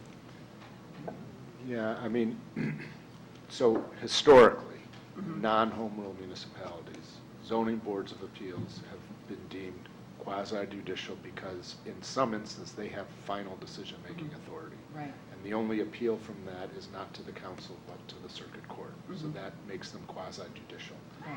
But for anything that they're a recommending body, and they also, those are zoning cases where they may be able to grant or deny a variation. Okay. They also, if there's ever appeal from an interpretation that David makes as building commissioner, that appeal goes to the ZBA, and they have final decision-making authority. So that's their kind of separate avenue. Okay. But as to anything where they're not a final decision-making body, where they're recommending, then they're just like the Plan Commission. Okay, They're a okay. recommending body. And in a home rule municipality like we are, Okay, that line really gets, it's whatever our code says. okay, okay. So Peter, is it correct, just, I want to make sure I understand this, is it correct that, to your understanding, you represent a lot of municipalities, that Oak Brook is the only municipality that has this combined plan commission zoning? That has a plan development But they're commission, the but as, only but as everybody else said, many municipalities after the downturn combine their plan commission and ZBA to have PC Like, which ZBAs. municipalities? Lake Bluff, Lake Forest, there's Yeah. many. There, North. Everyone. So they or combine, not so you North would have Brook, not 16 North Brook. people. No, No. we have No. 7 7 or 9, nine. some are Period. 9. Shrink their Some for are nine. zoning and planning. It's a one-stop shop. One's for everything. That's real And common. is Troy more consistent that way on urban areas? As you get further out, we got farmland being developed, those are more separate. Yeah, and historically, That's and just just- my thinking. the Oak Brook I could be situation, wrong, but- they are non-home rule, and their plan commission does nothing other than the comprehensive plan and subdivisions, which is the traditional plan commission type of jurisdiction. So they were separate, and it made, again, you're not Oak Brook. You're home rule, there's all sorts of Yeah. reasons we're not Oak Brook, but that's just kind of the background on that. So, and I thought we all agreed the last time we talked about this in December that we did not want to Yes, dissolve right, into a right. single board, Yeah. right? That we Yes. wanted to keep 2 boards. And Correct. so this is the way that I thought we're heading with respect to the PD, because we didn't want to combine the boards and get our efficiencies from one board. So, okay. So now we move on to the standards, and I'm hoping everybody read these and has ideas, perspectives, comments on the various items, and I think we can just run through the sections, and if somebody has something, throw it out on the table, and we can discuss it. If you haven't read it, shame on you, because you've had it since Thursday. Page 90 in your agenda packet, since when? Well, I had something that wasn't on the standard. What's that? I had something that wasn't on the standard. Oh, So. you want to open up another can of Well, worms, I Dan? just want to ask, I mean, it's a 10,000 square foot development. That's in the standards. I know, that part is, but there's no requirement for any kind of environmental, I mean, there's like recommendations, would it be nice? Do we want to consider legislating, I'm just throwing it out there, that there should be some kind of environmental standards with developments of this size? LEED would be the only thing that you could, right, Right. John? I mean, Yeah, I would not recommend that enough. What is it Imposing that that- you were thinking of? Well, it's a lot to develop, right? And so whenever you have then the efficiencies are much greater, right? So and there are so many new technologies. I mean, there are floors that you can walk on that create energy. There's the roof tiles that, that take the sun in and create energy. There's so many new building products and kinds of things that can be done.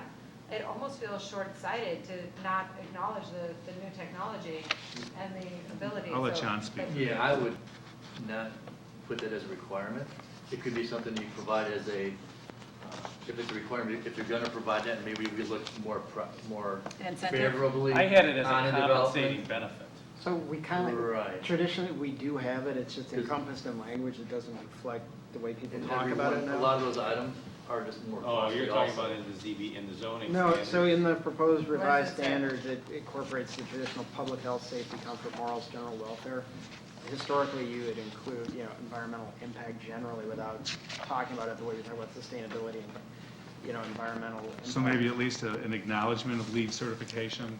I think maybe, Certification, maybe just- Or not, just environmental. Environmental. so you could say public health, safety, comfort, morals, general welfare, general environment, something like that. Environmental impact, sensitivity. Something. Yeah, I mean, it doesn't have to be legislated in that case, and it could be something that would have us, as you said, John, favorably. I mean, well, we're not down at B yet, but that's, the plan development standards from the special use standards are, Maybe it could be a compensating benefit. well, if we can be clearer in those standards, they're kind of, You can put it in that's both places. the mushy part, and so if we can get into that.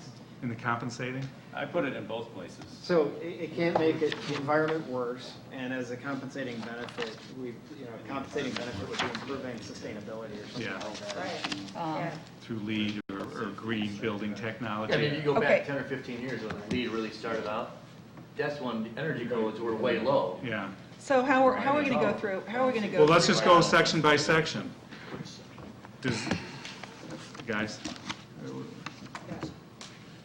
on page 90 of your agenda packet, Okay, so, attachment 1. We all there? yep. Okay, section number 1, the general requirements. Does anybody have, and please don't read it now, but I mean, if you have comments that you brought with you, now would be the time to get them out. I have a question about the 10,000 square feet. What happens if somebody comes in at 9,999? Is there an enforceable? It's not 10,000. Right, an enforceable, Sure they do that. kind of, The zoning board could weigh in on that. well, yeah, I mean, so like, if within 10%, it's at the discretion, or, I mean, is there something you can do? At 9,200. I mean, that's like that with small business administration, right? Isn't there some relief if you have more than 50 employees in a group, then you have to file your taxes differently and do everything? And there are lots of companies with 49 employees because 50 is where the bar is. I absolutely understand that, which is why I'm asking the question from an enforcement standpoint. I don't know if it's a practice or whether you just say the 10,000 and that's the way you go. You set a limit, and that's what it is. Okay, all right.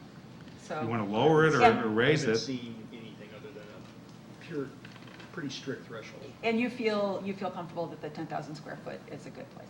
Okay, I just didn't have any reference I think a points, so lot I of the wanted to analysis ask it. went into that years ago. Yeah, 50-foot lot. Well, in the commercial district, right, so Yeah, a I just. 50-foot lot. Right. And in 1E, it says ownership and control of land. A lot of these developments that come through may not have ownership yet, but they have control Right. under a contract or something, so that's got to be modified a little. What do you mean? It should say ownership, And, and/or control of land. and/or. Are you talking about who the applicant is? Right. No, on item 1E, So it would be and/or control of land. ownership or And/or. at minimum control of the land. You Is might have that- 4 is lots, that- you own 3. Is you try to evidenced by divide them. purchase agreements, duly execute, whatever, Right. you guys Something, figure right. that out. And then in F, it says compliance with village code required, but then it says any planned development shall comply to all village ordinances. I think you mean codes. Because if it's going to comply with all village ordinances, then we're not allowing any changes. Well, because the plan development gets approved by an ordinance. Codes are, I think they're the same, but we can use codes if you want. There's no difference. I mean, we adopt our municipal code by ordinance. Okay. Are you saying I'm that just if you a do dumb- this, then you can't? Right. We didn't say that. Like existing municipal ordinances, you don't want to change. That's how I'm reading it. Got it. You guys are the Yeah, no. legal people. Yep. Okay. Special uses, that kicks you back anyway, if you're going to do individual special uses. And number of units, Mark would be happy to hear that this limits the unit counts to what the underlying zoning specifies. Except Well, as and maybe, I'm sorry. I was just gonna say, in compliance with village code, actually says it's gotta be 45 feet or under. Right, for now. Unless they get a variation. That's right. So that's what this whole process is about. is- We get to that part in if they want a the variation. coming. Yeah. So, okay. Section 2, I have some comments on this, but I'll leave it to you guys first. Well, this is where I think that environmental sensitivity would fit with part 2B. Looking at 2A, and. I there agree was with a- you. Yeah. And I'm recommending that we take it out. Well, Sorry, finish your statement. What was Okay. it? that. First of all, reciting the downtown master plan when it's already incorporated into the comprehensive plan is redundant. Right. Secondly, if you read the sections of the downtown master plan that are applicable, I believe that they're ambiguous and Right. very subjective. and they don't add anything. And I don't think we want to mislead applicants by having them think that they can rely on the DMP, because it's a very broad planning statement that really shouldn't be given any reinforcement in this ordinance. So I would say just take out the reference to the master plan. It's in there. I could, as a developer, would look at this and go, I'll find something in this DMP that is completely blowing Right. smoke, but I'll use it to make my argument for 20 stories. Well, and that's what I was going to say. I think that we actually ought to, I would feel better if we strengthen the language because, my cross-referencing is getting sloppy now, but in one of the other sets of standards previously, we need to make it stronger, that it furthers the goals of the village and the objectives of the comprehensive plan rather than just is consistent with, because I kind of, But I isn't the felt com- like, Yeah. with the use of the standards, because they were so mushy, that we just had to say, well, okay, it's sort of consistent with, but doesn't necessarily further where we're going. And that's why I'm not sure I can. How do you define that, though? Right, well, that's why I'm not sure I can do it right here sitting here, but if we can strengthen that to say that we need to, that the variations aren't going to be granted unless it is accomplishing the comprehensive plan goals rather than just what you want to do as a developer. Right. So I just wanted to have a conversation with you all before I spent a lot of time thinking about how we would go about doing Well, that. David, But can you work on I something? felt that was Sure. a weakness in That the reinforces last that and process. makes it a little bit more affirmative and And there was clear? some good language I found someplace, and I can bring it back to you, but. Okay. But I felt like we didn't give enough direction to our bodies in terms of, should it just be sort of compliant with, or should it be actually furthering it to grant that variation? Well, and the Does that make good news sense? is part of the work on the comprehensive plan would be Right. to really reinforce and, I don't want to say stiffen, but firm up Yeah, right. the understanding of what they mean. Right, So right. planning documents are always kind of, Well, they're a little flexible, but last time, it was just going, yeah, it They're meets this, it soft. meets this, rather than saying, yeah, we're really moving towards this goal. So Right. we should be moving towards the goal rather than just sort of a passive. okay. On line C, now I'm going to play attorney. I do not like, sorry, Peter. I know, Sorry. the standard is tough, current standards. right? Okay. These are current zoning standards. And this is what this is the Special special use use. standards. And this is where I think that we aren't they need to in take a the- look at the special use, right? They're Well, special use For standards, both, it's planning and. not the variation These are current standards. standards? Oh, okay. C, I don't like the word substantially at all, because that is very, very subjective and open to attorneys making lots of money arguing that. Or even any kind of diminishing the value of a property. Right. Right. And what I would like to say, demonstrably injurious, both in the first line and the third line.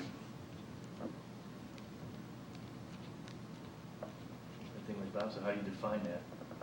I've got a 15-foot wall next to my house. Yeah, that I never I mean, had. you're asking this group of So, nine. this Demonstrate is it. where, You're this putting- is where I You put the think, proof of burden on, because the problem is just substantially is wide Right. open. right.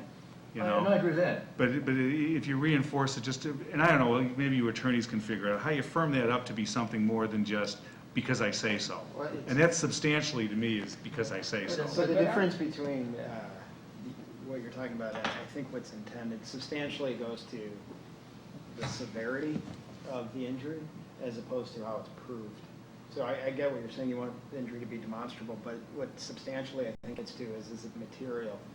Would a reasonable person say that this is impairing my property's value as opposed to the person who's annoyed by anything? And so I think you need something that gets to that concept of is the severity. Because So- everything Every that change happens is in the annoying. village, you could say is injurious. Right, well, change is Right. always hard. Right. So, Well, pick a word, I don't care. here's a but- question, and this is where, we've got the legal code, and then we've got standards that anybody who's not a lawyer can apply. So what is the language that we need to have in this? I don't know, I So just know that. substantially I is guess- a pretty well-worn legal term for Yeah, it. it is. I was Right. gonna say, because I was fine with it, Because that because, gives you discretion. right, that's Right, what we're doing is Want all that providing. discretion as a council, though? No, I think we're To determine- providing guidelines to the deliberating bodies to say, it's not Body. body, right, well, But that's where, this is where the ZBA, I hope the camera got that one. this is where the ZBA, that sort of a standard is something Not the better. ZBA deals with and knows and understands. So we're talking about the so, differences. but they'll have that their goes to my, place. that They'll goes to have my their point. place. The whole process is not to take any one of these and say, that one is wrong, therefore this whole thing should be voted out, right? It's to take it in totality, which is to say, I don't want to spend a lot of time defining substantially. What we're trying to do is to get residents of this village who are educated to use their judgment against a set of standards. It's the But- opposite, right? You want to use substantially, right? Isn't that the word? I can give you an And not alternative. demonstrably, because it's not for the developer, this is for the evaluator. And so would you'd be making, if you say demonstrably, you're making it a higher bar for the evaluators, for the ZBA and Mhm. Plan Commission Well, in this members case, to you're say talking that about- they have to now, Demonstrate it's on is them, they hard, have to yeah. demonstrate that this is an injury to the, if they just feel that it's an injury to the whatever, then they can say it's substantially injurious. They don't have to demonstrate it and prove it. Because remember, this is written for our guys. This is our team making the evaluation, not for the applicant. Okay, I'll buy that. Or is this a spot where less is more? Can you just put a period after word concern and not say nor substantially diminishing fair values? Oh, my gosh, but, and then No. you go, well, then you go. Just take it out. No, because then you go to C and will not cause an adverse That is effect. C. No, on, That's what on, we next, were to talking next, on 3, I'm sorry, on the additional standards, 3, will not cause adverse impact that outweigh the benefits of the development. But I actually have a question about that, so the We'll neighbors. come back to that. Well, no, but it fits right in with Andy this has one. a- They go So, yeah, together, before you, they go together, don't they? so just a, and I don't know if it's more clear now because I spent a lot of time on these, but substantially injurious, an alternative would be material adverse impact on. So instead of that the plan development will not be substantially injurious to the use and enjoyment, you could have plan Material. development will not have a material adverse impact on the use and enjoyment.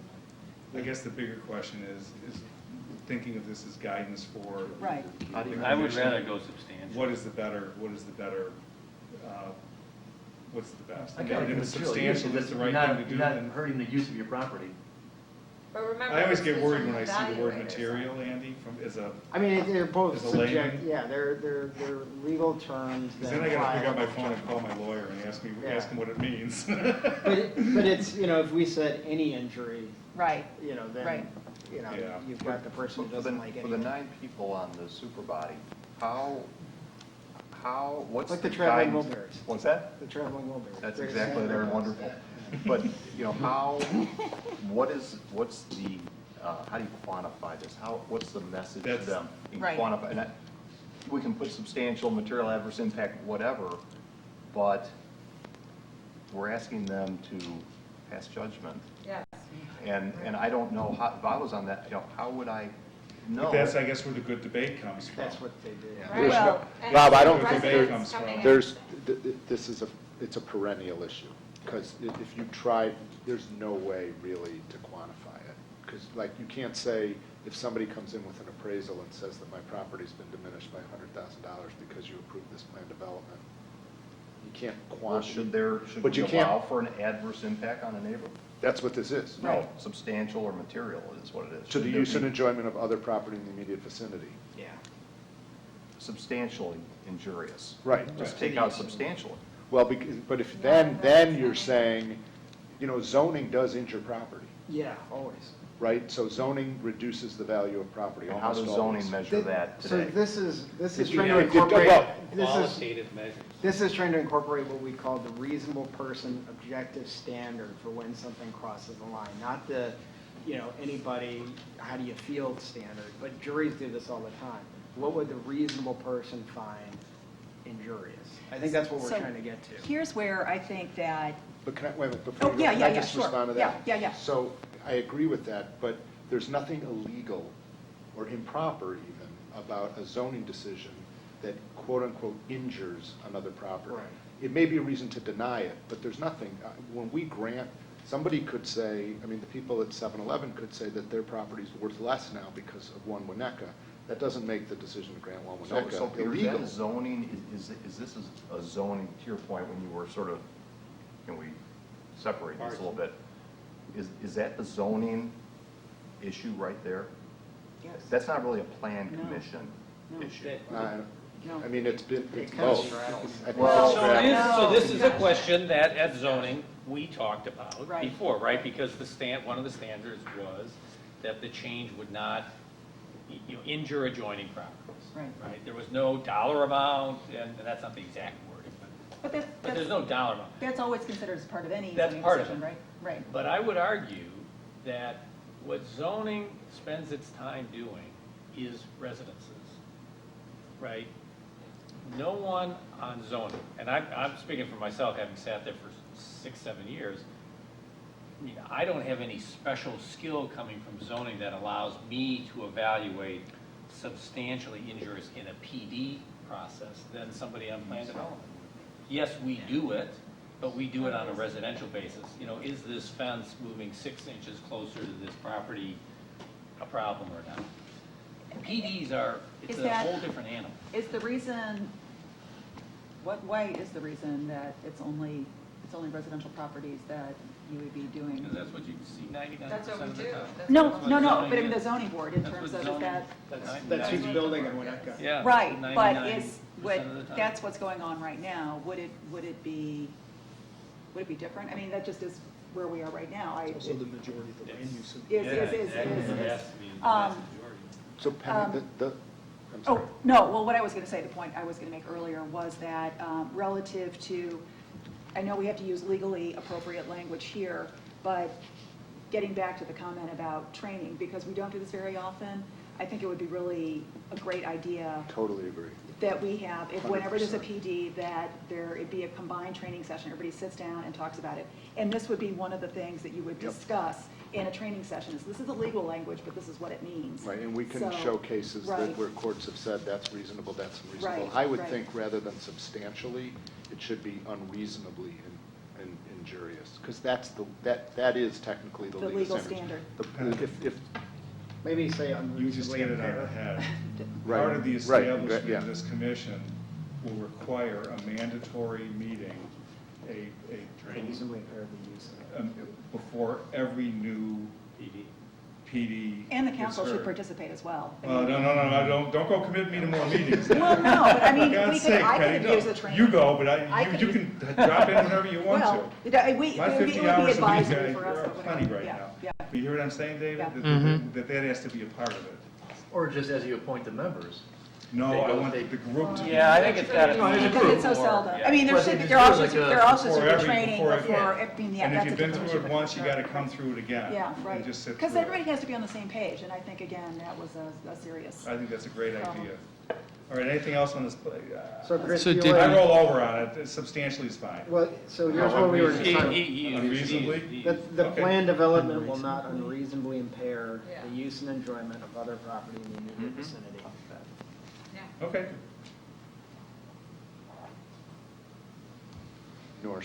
nor unreasonably diminished. As I thought about it, leaving a little subjectivity is a good thing, because that's what will create the conversation and the debate. Indeed, are- indeed, you need unreasonably or not? D? Indeed will not impede the normal orderly. Unreasonably? I don't know. I mean, I Since we're don't, jumping on that, yeah. don't know if it's the Oh, same. we're not over there yet. Oh, no, We're D, back on 2D. 2D. 2D. You're talking about 2D. Okay. You could put unreasonably in front of impede the normal and orderly development. Yeah.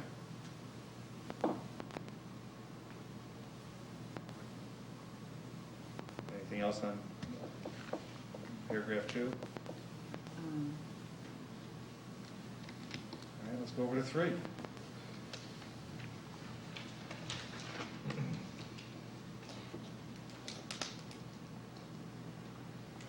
Penny, you were raising C. will enhance, A, first, in terms of enhance the quality and design of the structures in the site plan according to the stated goals of the comprehensive plan and design review board. I mean, I think, again, we need to be specific, so is it just their enhancement? You know, whose enhancement is it? That's a good point. So, Firmer Yeah, direction, right. that they need to go back to the Bible every time Yep. they assess these standards. Yep. Okay. Enable the development to offer environmental and pedestrian amenities. And here's another place where, again, I think the lack of clarity last time, we want it to be both for the property residents and the village residents. I'm getting there. Well, there we go. Great minds. I'll get that in B. Yeah, so again, just to be clear, for the village and for property residents. Now here, the C, and this is where I was starting to say that C pertains to, I think in some way you have to tie it in, because here, it's saying, okay, if we get a lot of public benefit, then it's okay if the neighbors, if their personal adverse impact is, you know, if their property value goes way down. Isn't that what you guys just said, though? But that's, Well- that's saying that That goes back. That's the the nature of the neighbors get beast. to veto it, Well, right? I mean, well, but the question is, and again, this has an overall aggregate, whereas you go back to C, it ties into the individual property owners. So how do we feel about the fact that somebody who lives next door might have zero value now because of the planned development? You know, so the individual homeowner or property owner is being impacted significantly, even though the overall advantage. Then this is saying it wouldn't go through. This is giving the guidance of saying that that development will not cause an adverse No, impact. it says on will neighbors. not, that outweigh the Kind of an benefits. aggregate This is is an what aggregate Penny's saying. statement, so. But then you go back to 2, that we just talked about, and you've got that to rely I on. would say that, to your example, if we ever did something that brought something down to 0, that's illegal. Well, no, but you understand what I'm saying, No, and so. but there is a point, again, that's why unreasonable, you know, at some point it becomes a taking to get Right. technical. So, you know, this whole section, 3A, is if somebody's asking for a change in the underlying zoning standards, right? These are exceptions from district regulations. And in that case, they would look at, okay, if you're asking us for additional height above the district regulations, or a change in the setbacks, or something else, then now we're gonna focus on some trade-offs. So how does that differ from 2C? 2C is about injury. 3C is about, we're not necessarily saying it's injurious, but there's a trade-off here. Okay, then So give us more I don't benefits. exactly understand it, so maybe we need to clarify that language, because I'm not quite getting it. Which, So, you mean specifically in C. part 3AC? 3AC to me could potentially contradict, because if the overall public benefit is great, it could, you know, how does that? It's But if still you read gonna the be, preamble, if you read the preamble, Penny, it's pretty clear what they're trying to accomplish here. I'm just saying that the particular language here maybe could be clear, okay? I mean, I can figure it out, but what Okay. I'm saying is, as we're writing this, maybe we can clarify a little better. But just remember the perspective that you're holding, right? This is I'm the not evaluator. disagreeing with the idea, I'm just saying that the language here, we can make it clear. Yeah, Yeah. I agree. Yeah. If we can firm stuff up, we Right. should. Right. But to your point, Penny, just so I understand this, you're saying that this is the aggregate Right. neighbors around. But if Right. there was, to your point, John, if there was a 30-foot wall that was hovering over someone's home that materially, adversely, substantially injured the property value, we're saying that's okay. no, No, that should just not the be, opposite. it's not okay. Just All right, the so- opposite. so That's not okay. individual Because that's the properties. plan Right, development this is standard, the starting opposite of point. that. And, You can't have a and material. I On understand that. individual properties, not properties in Right. the aggregate. No, of the neighbors. right. Is that clear? Yes. It's not clear from this language. It's clear to me from this language. So, yeah, I mean, if you look at the plan development standards, 2B, or, I'm sorry, T, right. that the plan development will not unreasonably impair the use and enjoyment of other property in the immediate Right, vicinity. right. That's a baseline standard. Now Got it, this, got it. 3 is additional standards. Right. And if we're going to allow a use that's an exception from the district, we're going to look at this, the overall impact on neighboring properties versus the benefits, which is like pointing with a big fat arrow to the next section, B, required public benefits. Again, I understand the concept, but I'm playing devil's advocate because I want to be sure that the commissions and everybody going forward will understand how these all relate together. So maybe the confusion is the concept of the neighboring properties versus the immediate vicinity, and what we're really talking about is public benefits and public impacts. Yeah, right, So something maybe we like can that. tighten it up along those Or lines. it's Right. public versus private, right? I mean, Right, it's- so yeah, 2 is the private and 3 is the public. That Yeah, could be- so thank you. But this is, it is sort of a double negative, will not cause an adverse impact. So Right. Yeah, it's just, If you could make it's- it a positive, I don't know if there is a way to make it a positive. And again, if we need to, tying it back to C so that it's clear what we're talking about. But this means we get to say no. Right. Yeah, This right. means we get Or to say yes. no. Right, if there is no adverse impact. Ever the architect, then ever we- the developer. But if an individual homeowner who's a neighbor looks at these standards, this one would give me total heartburn. You know, not understanding the totality, you look at this, you go, oh my God, you know, they could, yeah, so I. Okay. Yeah. Item I think B, that- I'll throw mine in at first. When you go down to Romanet 1, and this is, Wait, I would- A1. A, A1. B, A, Community Roman amenities, numeral. including yeah, plazas, community. malls. Okay, Oh, what okay. what I would like is in front of plazas, malls, formal gardens, places, and outdoor seating, I would like to insert the word public Yes. in front of all Yep. those words. Yep.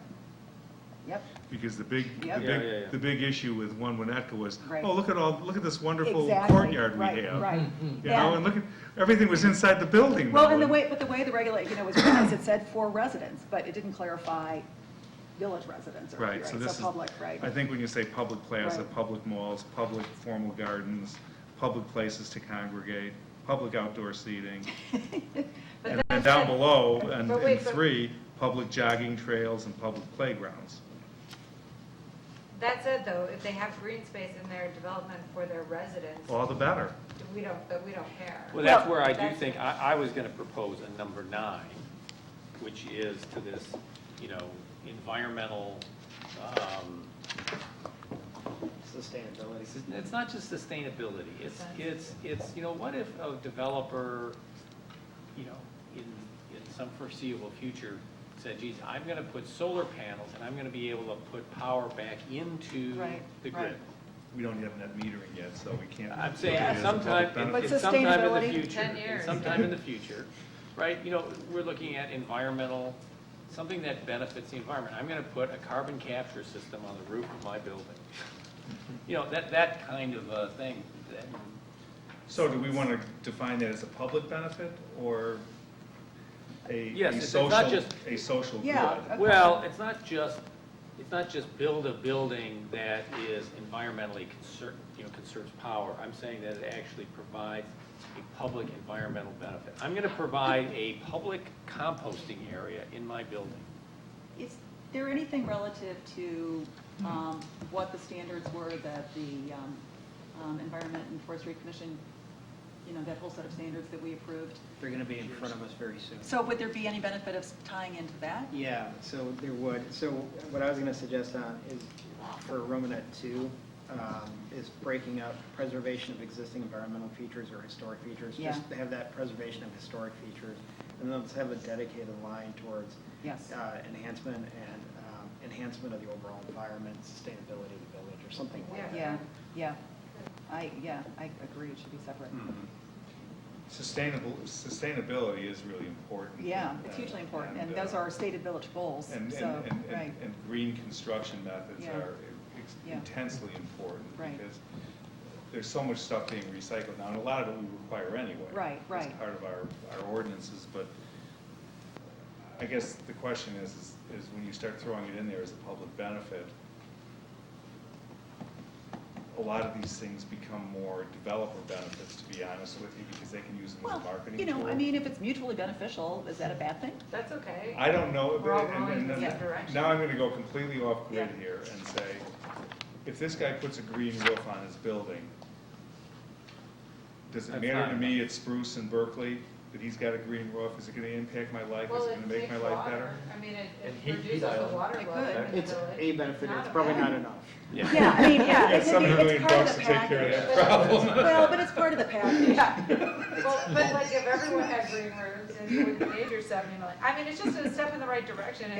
It's saying that that's the right thing to do, but it's not guaranteeing that he's gonna get whatever Right, he wants. right, It's just saying, you know, that makes us smile, like when we're looking at Well, your project. more than We like smile, that. it's like, Okay. yeah, moving us Yeah. forward. I mean, it's I a can buy stated into goal, that. yeah, and we've adopted the standards, so. So Yeah. hypothetically, if we were talking to the super commission, Just call them traveling Wilburys. the traveling Wilburys, You have to sing to TW, get on, you how do you- gotta sing. It how, always happens at 9 o'clock. I know, it's in the middle of the meeting here. How is this, I have quantify written all over my piece of Right, paper. right. You know, we talk about ambiguity and sort of the fuzziness of the standards before, and to me, this is all very fuzzy. And if you have 11. There's a difference between Hang on, ambiguity and qualitative, and that's what I think we're trying to get to, is giving them directions that get them to make good qualitative judgments without being ambiguous about what qualitative features we're looking for out of each of these standards. But if you have a 12,000 square foot plan development versus 800,000, is there some quantifiable correlation between what is expected in public benefit versus, you know, or not? Section 1, What, you mean in terms of the amount? that's the starting point. What's the Well, percentage? but I, Section 1 is your quantitative basis. What do you mean? You shall comply with all the underlying zoning. but That's- now you've moved beyond that. Right. And now you are going beyond it, and you are asking the developer for a certain amount of public benefit. How is that commission? I'm just Right. throwing this out No. because Well, the That's a great public question. benefit it is was really a determined by problem, us. it was a yeah. problem with One Winnetka. I mean, you know, and if we're talking about One Winnetka, I think, you know, let's, I've always thought that, to answer your question, the quantitative component is a real simple question, and it's, are you better off with it or without it? And that is sort of spoken to in the 3C, which is, you know, the impacts, right? And it's real logical.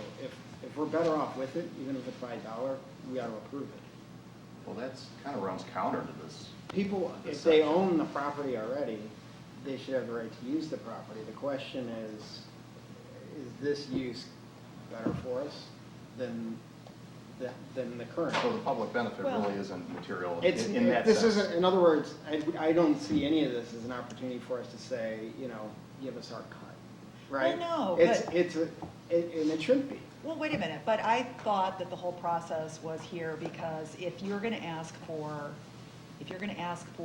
exclusions from the underlying zoning, then you have to be giving back a public benefit. Right, which is, so if you want this exclusion, right, are we better off granting that? And then that's where yeah, okay, we're gonna give you all these benefits, now is it worth it? In every situation, it's, you're weighing, right? What are they asking for versus what are they giving? And as soon as it's even plus one, But there's no way that you can write a formula. no, because you don't know what they're gonna be into this, asking for. Because, right, what you've got for a 10,000 square foot. And that's No, the but- inherently but- fuzzy but- part. But you're saying something very different.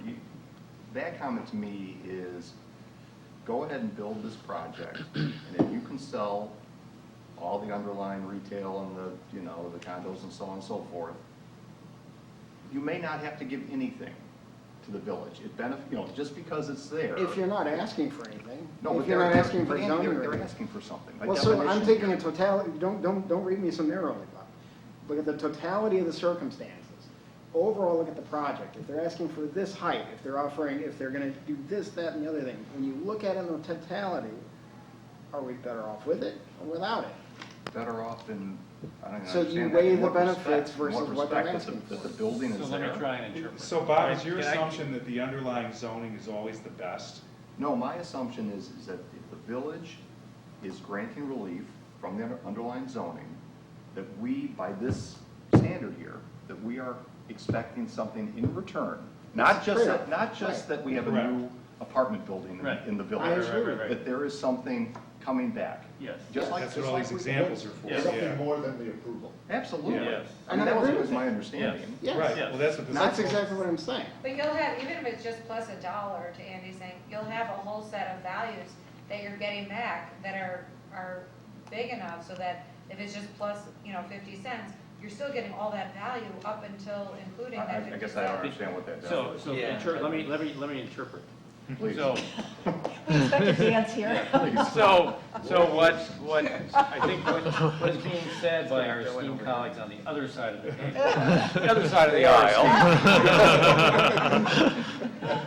I'm glad I'm sitting in the middle. So if you take not only what's in the building, but the public benefit that is being provided Right. by the developer, Which is what? which is negotiated. Which is all. Which is Could be all, it could be all of it, it could be portions of it, in differing degrees, right? Okay, right. And if you as the deciding bodies, the village council certainly has the final say. If that is better than the current situation by more than $1, Right. you should approve. You'd be nuts So not to. so, right, it's not just the building, it's the Right. building plus the public benefit. It's A plus B. And how do you quantify that? How do Well, you quantify? Well, just like That's it's gotta one be- Winnetka, never- Well, I mean, 3.2 million in never- streetscape and. There's no formula There's for no what's this formula. height You can't worth, write- or what's this Right. setback, Yeah, or you when- can't write a formula park next into to- this ordinance. But I think one of the Because you can't- problems with the one Winnetka is Right. that there was a perception among some out there that we gave a lot and didn't get enough. And this, There's always okay. gonna be. well, So- here's, But There's a maybe it's the case. perception among others that we got a ton. Oh, okay. but, I mean, it's But not maybe a that's the case, universal. Scott. but Bob, to your point, and I think it's a very good one, because, and as whatever, that you can't necessarily write a formula. I think perhaps we did spend too much time focusing on only the dollar public benefit, and perhaps, as we go forward, we think about the standards, that we do a better job of also articulating relative to the comprehensive plan and the other village goals that we want to accomplish. We also need to include those, and if they're not getting us towards where we want to go as a village, the dollars are important in terms of potential assets, but it also needs to be accomplishing those goals. And because everything was so mushy, I think the Plan Commission had a difficult time making a statement about this is good for the village because it accomplishes these purposes. And I would hope that that is something that we could accomplish in addition to the dollar value of parking spaces or whatever provided. Well, I would also think that from a developer standpoint, they would want to know kind of what is expected in terms of quantity of public benefit. And I think you can't put a dollar amount on, like, let's say, Well, one it's- Winnetka, it's another housing option. for It's people not who necessarily a wanna- dollar amount, because you could have a nice public park out in front that doesn't cost that much money. That's the art, Bob. But, no, what's that? That's the art. It is. Okay. It's the art, it's the art of what I do, is to I find get it. that I sweet get it. spot between what is compelling enough to be put forth as a public benefit and to extract enough of a trade-off to make it worthwhile to provide it. That's an art. Yeah, I It's would- strictly an art. It can never be reduced to a formula I'm not because asking for otherwise we'd all but have I'd like the same for brick this boxes commission everywhere. To think a little. To understand what might be expected. I mean, So- just, I don't know if it gives context, but the way this type of thing ends up in court is when the village says, we want you to give us this 2 acres of property for a public park in return for our approval. Right. And the developer then says, you're taking my property. And the way the Supreme Court says you've got to show that there's no formula, but the standard is you have to show that there's some nexus, some reasonable nexus between the exaction, between what you're doing and what you're giving. So if you're giving a height exception, can you really ask for an acre of property? Is there some connection between those two? And then if there is a connection, is it proportional? Are you But- asking for, even if there's a reasonable connection, is a proportion. I don't know if that helps, but that's kind of the Well, that analysis. that they provides go some through. context. And we would, and that's what I would say when we did this training session. Right. That's the kind of thing we talk Okay. about. Right, That's the right, kind of exactly. thinking It's that gonna you have be to do when you analyze. And for example, again, if we were able to be clearer in terms of our comp plan goals, that we could say, okay, you want an extra story? All right, well then, I mean, but there is a direct correlation between having an extra story and having more green space available for the public to use, Right. or something like that, where there is sort of some logic to what they're asking for, and then what they're providing in return for that. Well, and then Penny, just to your, non-quantitative, non-dollar amount. Well, So thinking of what the development would bring to the community, so say we wanted the Music Institute to move here, but they had a lot of non-conforming issues, but we still thought it was beneficial to Right. have that Right. school in our community. Or say we wanted a movie theater, because now we can just go to, there are lifestyle and Right. other enhancements that Right. that can bring besides. So I think it is Yeah. like a totality kind of Right. thing, not just what are the dollars, we want to develop the community to be a vital place, not Right. just that we're trading dollar for dollar Right. on what we're doing. but again, hopefully, I'm sorry, go ahead. Well, and I was gonna say, this, I think, gets to the crux of at least how when I started originally thinking about this, I thought, okay, let's keep the preliminary process, zoning, planning, design, and then when you do final review, you just do design, and if the village council figures one of the others should weigh in, then they send it there. But the more I thought about it, as you look at these standards, the only standards that would get to what does zoning expertise have would be under section 2, plan development standards. And the crux of any plan development is not, does it meet B, C, and E of that? It's this totality. And that's where we want the expertise of our residents who sit on these commissions to weigh in. It's looking at the total picture. To say, okay, zoning, you 7 people, give us your perspective on this, that doesn't add any value to the conversation. I think the value comes from, we want your expertise on these, but we want you to also look in totality at, all right, fine, we're going to give them we're going to allow 0 setback and fewer parking places because they're going to provide, a public plaza, and they're going to do this and that. So my opinion is that this should go forward. So that's where I think it's this interplay of ideas that where the value comes out, Right. not so much the silos of saying, think about this versus think about that. Scott, you're coming over to the dark side. Well, You're thinking qualitatively, I can't believe it. he's retired, he's retired, he can do that now. You cannot whittle it, you can't put quantitative factors on this. It's just, if you tried, every situation is so unique, it would be an incredible. Everything isn't a Right. straight ROI Yeah, it would calc, just that's be the problem. Incredible complicated ordinance. Okay, I think we've done some good work here. We still have an executive session tonight, so is there anything else you guys want to add on 3, just in general? We'll get another bite of the apple when they bring this back, but it'll be up here, so. I do want one point of clarification. So on the preliminary review, it would go to the Plan Development Commission and the Design Review Board. DRB. And then recommendation to the council. On the final plan review, would it do the same thing? No.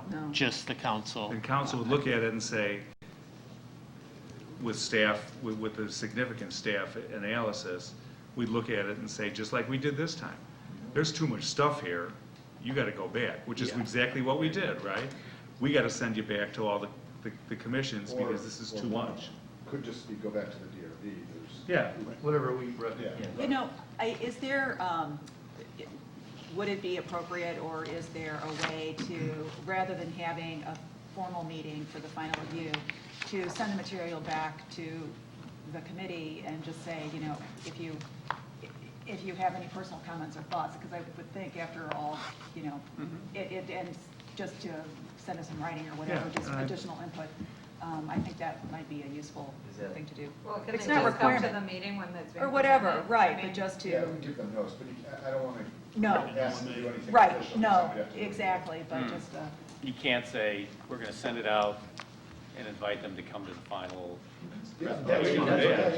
yeah, But you can't send If it they out. care, they If you should. got any thoughts? It's a public, They'll each be there individually. yeah, right, I mean, and obviously, the whole plan is out for public review Right. anyway, so it's not anything Do you special. have enough to know what's going on with the super board?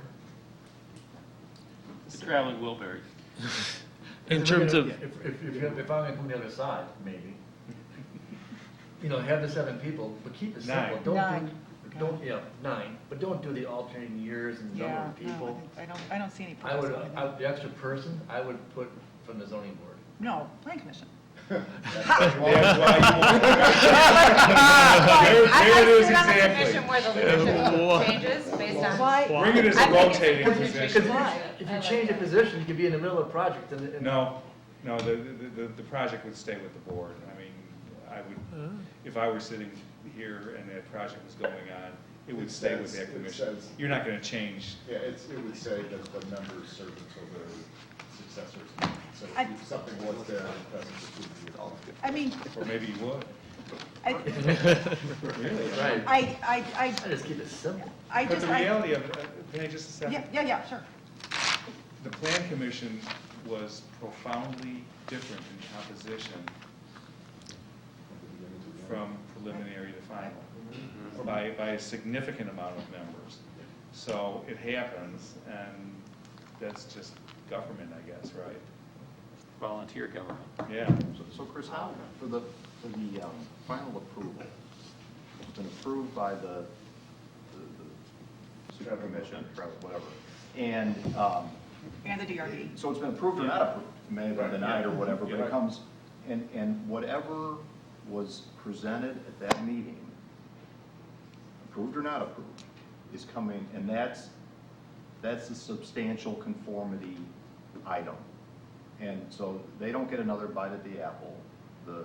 Well, they can stay at the committee level and negotiate and change and go back 10 times if they want. Right, but once it comes back up here, For the preliminary or council final. doesn't send it back to say, is it in substantial conformity with what you last saw, On whatever. preliminary or final? On final, Oh, On final? on final. If we look at it, like just, I'm saying- one Winnetka is the example. We looked at it and said, wow, there's a lot here that we're just not comfortable with.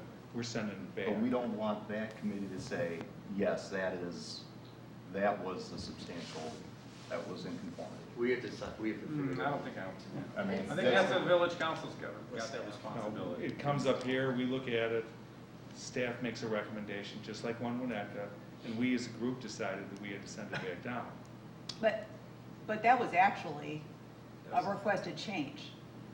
We had already given final approval. No, it was substantially different No, than we what didn't give was. final. We No, did, never We gave gave a final. preliminary. we had they preliminary. wanted, they asked, you don't need to go back down, this is substantially the same. Okay, it was Council before, said, I've no, lost no, track no, of the it's- timeline. So it was before we gave the final approval. They, okay, all right, sorry. They I came lost back track. and said, here's the plans, here's Right. final, and we looked at it and said, oops, Yeah. too much. Right. Yep. And then we could decide to send it back, and as John said, we can send it back to Yeah. just DRB, we can send it back to the super committee, or we can just deal with it up here if it's okay. So, great. I love being down here. This is so much more fun than being up there. And what would the process be for selecting the members of the committee? And would this be the Maybe they same can thing run that for we would election. do, that we would do for the, And the for caucus the can special slate use, them all. President, for a special use process? I appoints. just, We'll never again, fill the committee. the president appoints and the council approves. I mean, would this be the same as Yeah. what we would do for the special use process? I just, again, I When we get to that, we'll discuss it. But you brought it up, and so, David, it Yeah. goes on the hit list. And certainly, there's a lot of overlap between the two. I mean, the special use standards are what are used here in addition to, right? I mean, Maybe. So, Maybe well, I we'll mean, change right all now, those. we have a special use Yeah, we standard have. Yeah. already here. I think With I may amendment. be interpreting what you're saying here, but I think kind of what you're saying is you want that commission to have a diversity of backgrounds and opinions. You wouldn't want it to be, Yeah, the actual, it's good that you said that, the actual language in that villages thing, Yeah. that I'm not gonna mention the name of the village. They have language in there about diversity and you want different expertise, they have Right, that kind of okay. language. Yeah. The guys I mean, I that- think it's really important because we don't want this to be seen or to be a political decision. And, you know, right now, we have the benefit of a strong decision-making body, I think, but, And that's why you don't appoint them ad hoc. You appoint them now. Yeah. And then if something comes in a year from now, it's already established, you're not making. You're not picking the people. for right, the- no, for so the- that's why I'm It's saying got a- clarity it's got a is term. important. Correct. and there's Clarity. nothing that happens in that term, They don't do it. you set up a new, Right. Clarity is They could important, reappoint. yes. so that it's not But they might go off seen of as zoning or being plan personal. commission. Yeah. Okay, Okay. circling back, item 11, appointments, none. David got his earful in item 10. Closed session. May I have a motion to go in closed session to discuss the lease of village real property, the sale or lease of village property, and probable or imminent litigation pursuant to sections 2C5, 2C6, and 2C11 respectively of the Illinois Open Meetings Act. Second. Roll call vote. Trustee Swerk? Yes. Trustee Myers? Yes. Trustee Lampier? Yep, Trustee Wright? Yes. Trustee Wegner? yeah. Trustee Dearborn? Yes. The council meeting will adjourn immediately after the closed session. Thank you. Call Archie, the select was going down to the Yeah. You gotta county withdraw. building to withdraw his. Withdraw his- That's Jack Calder.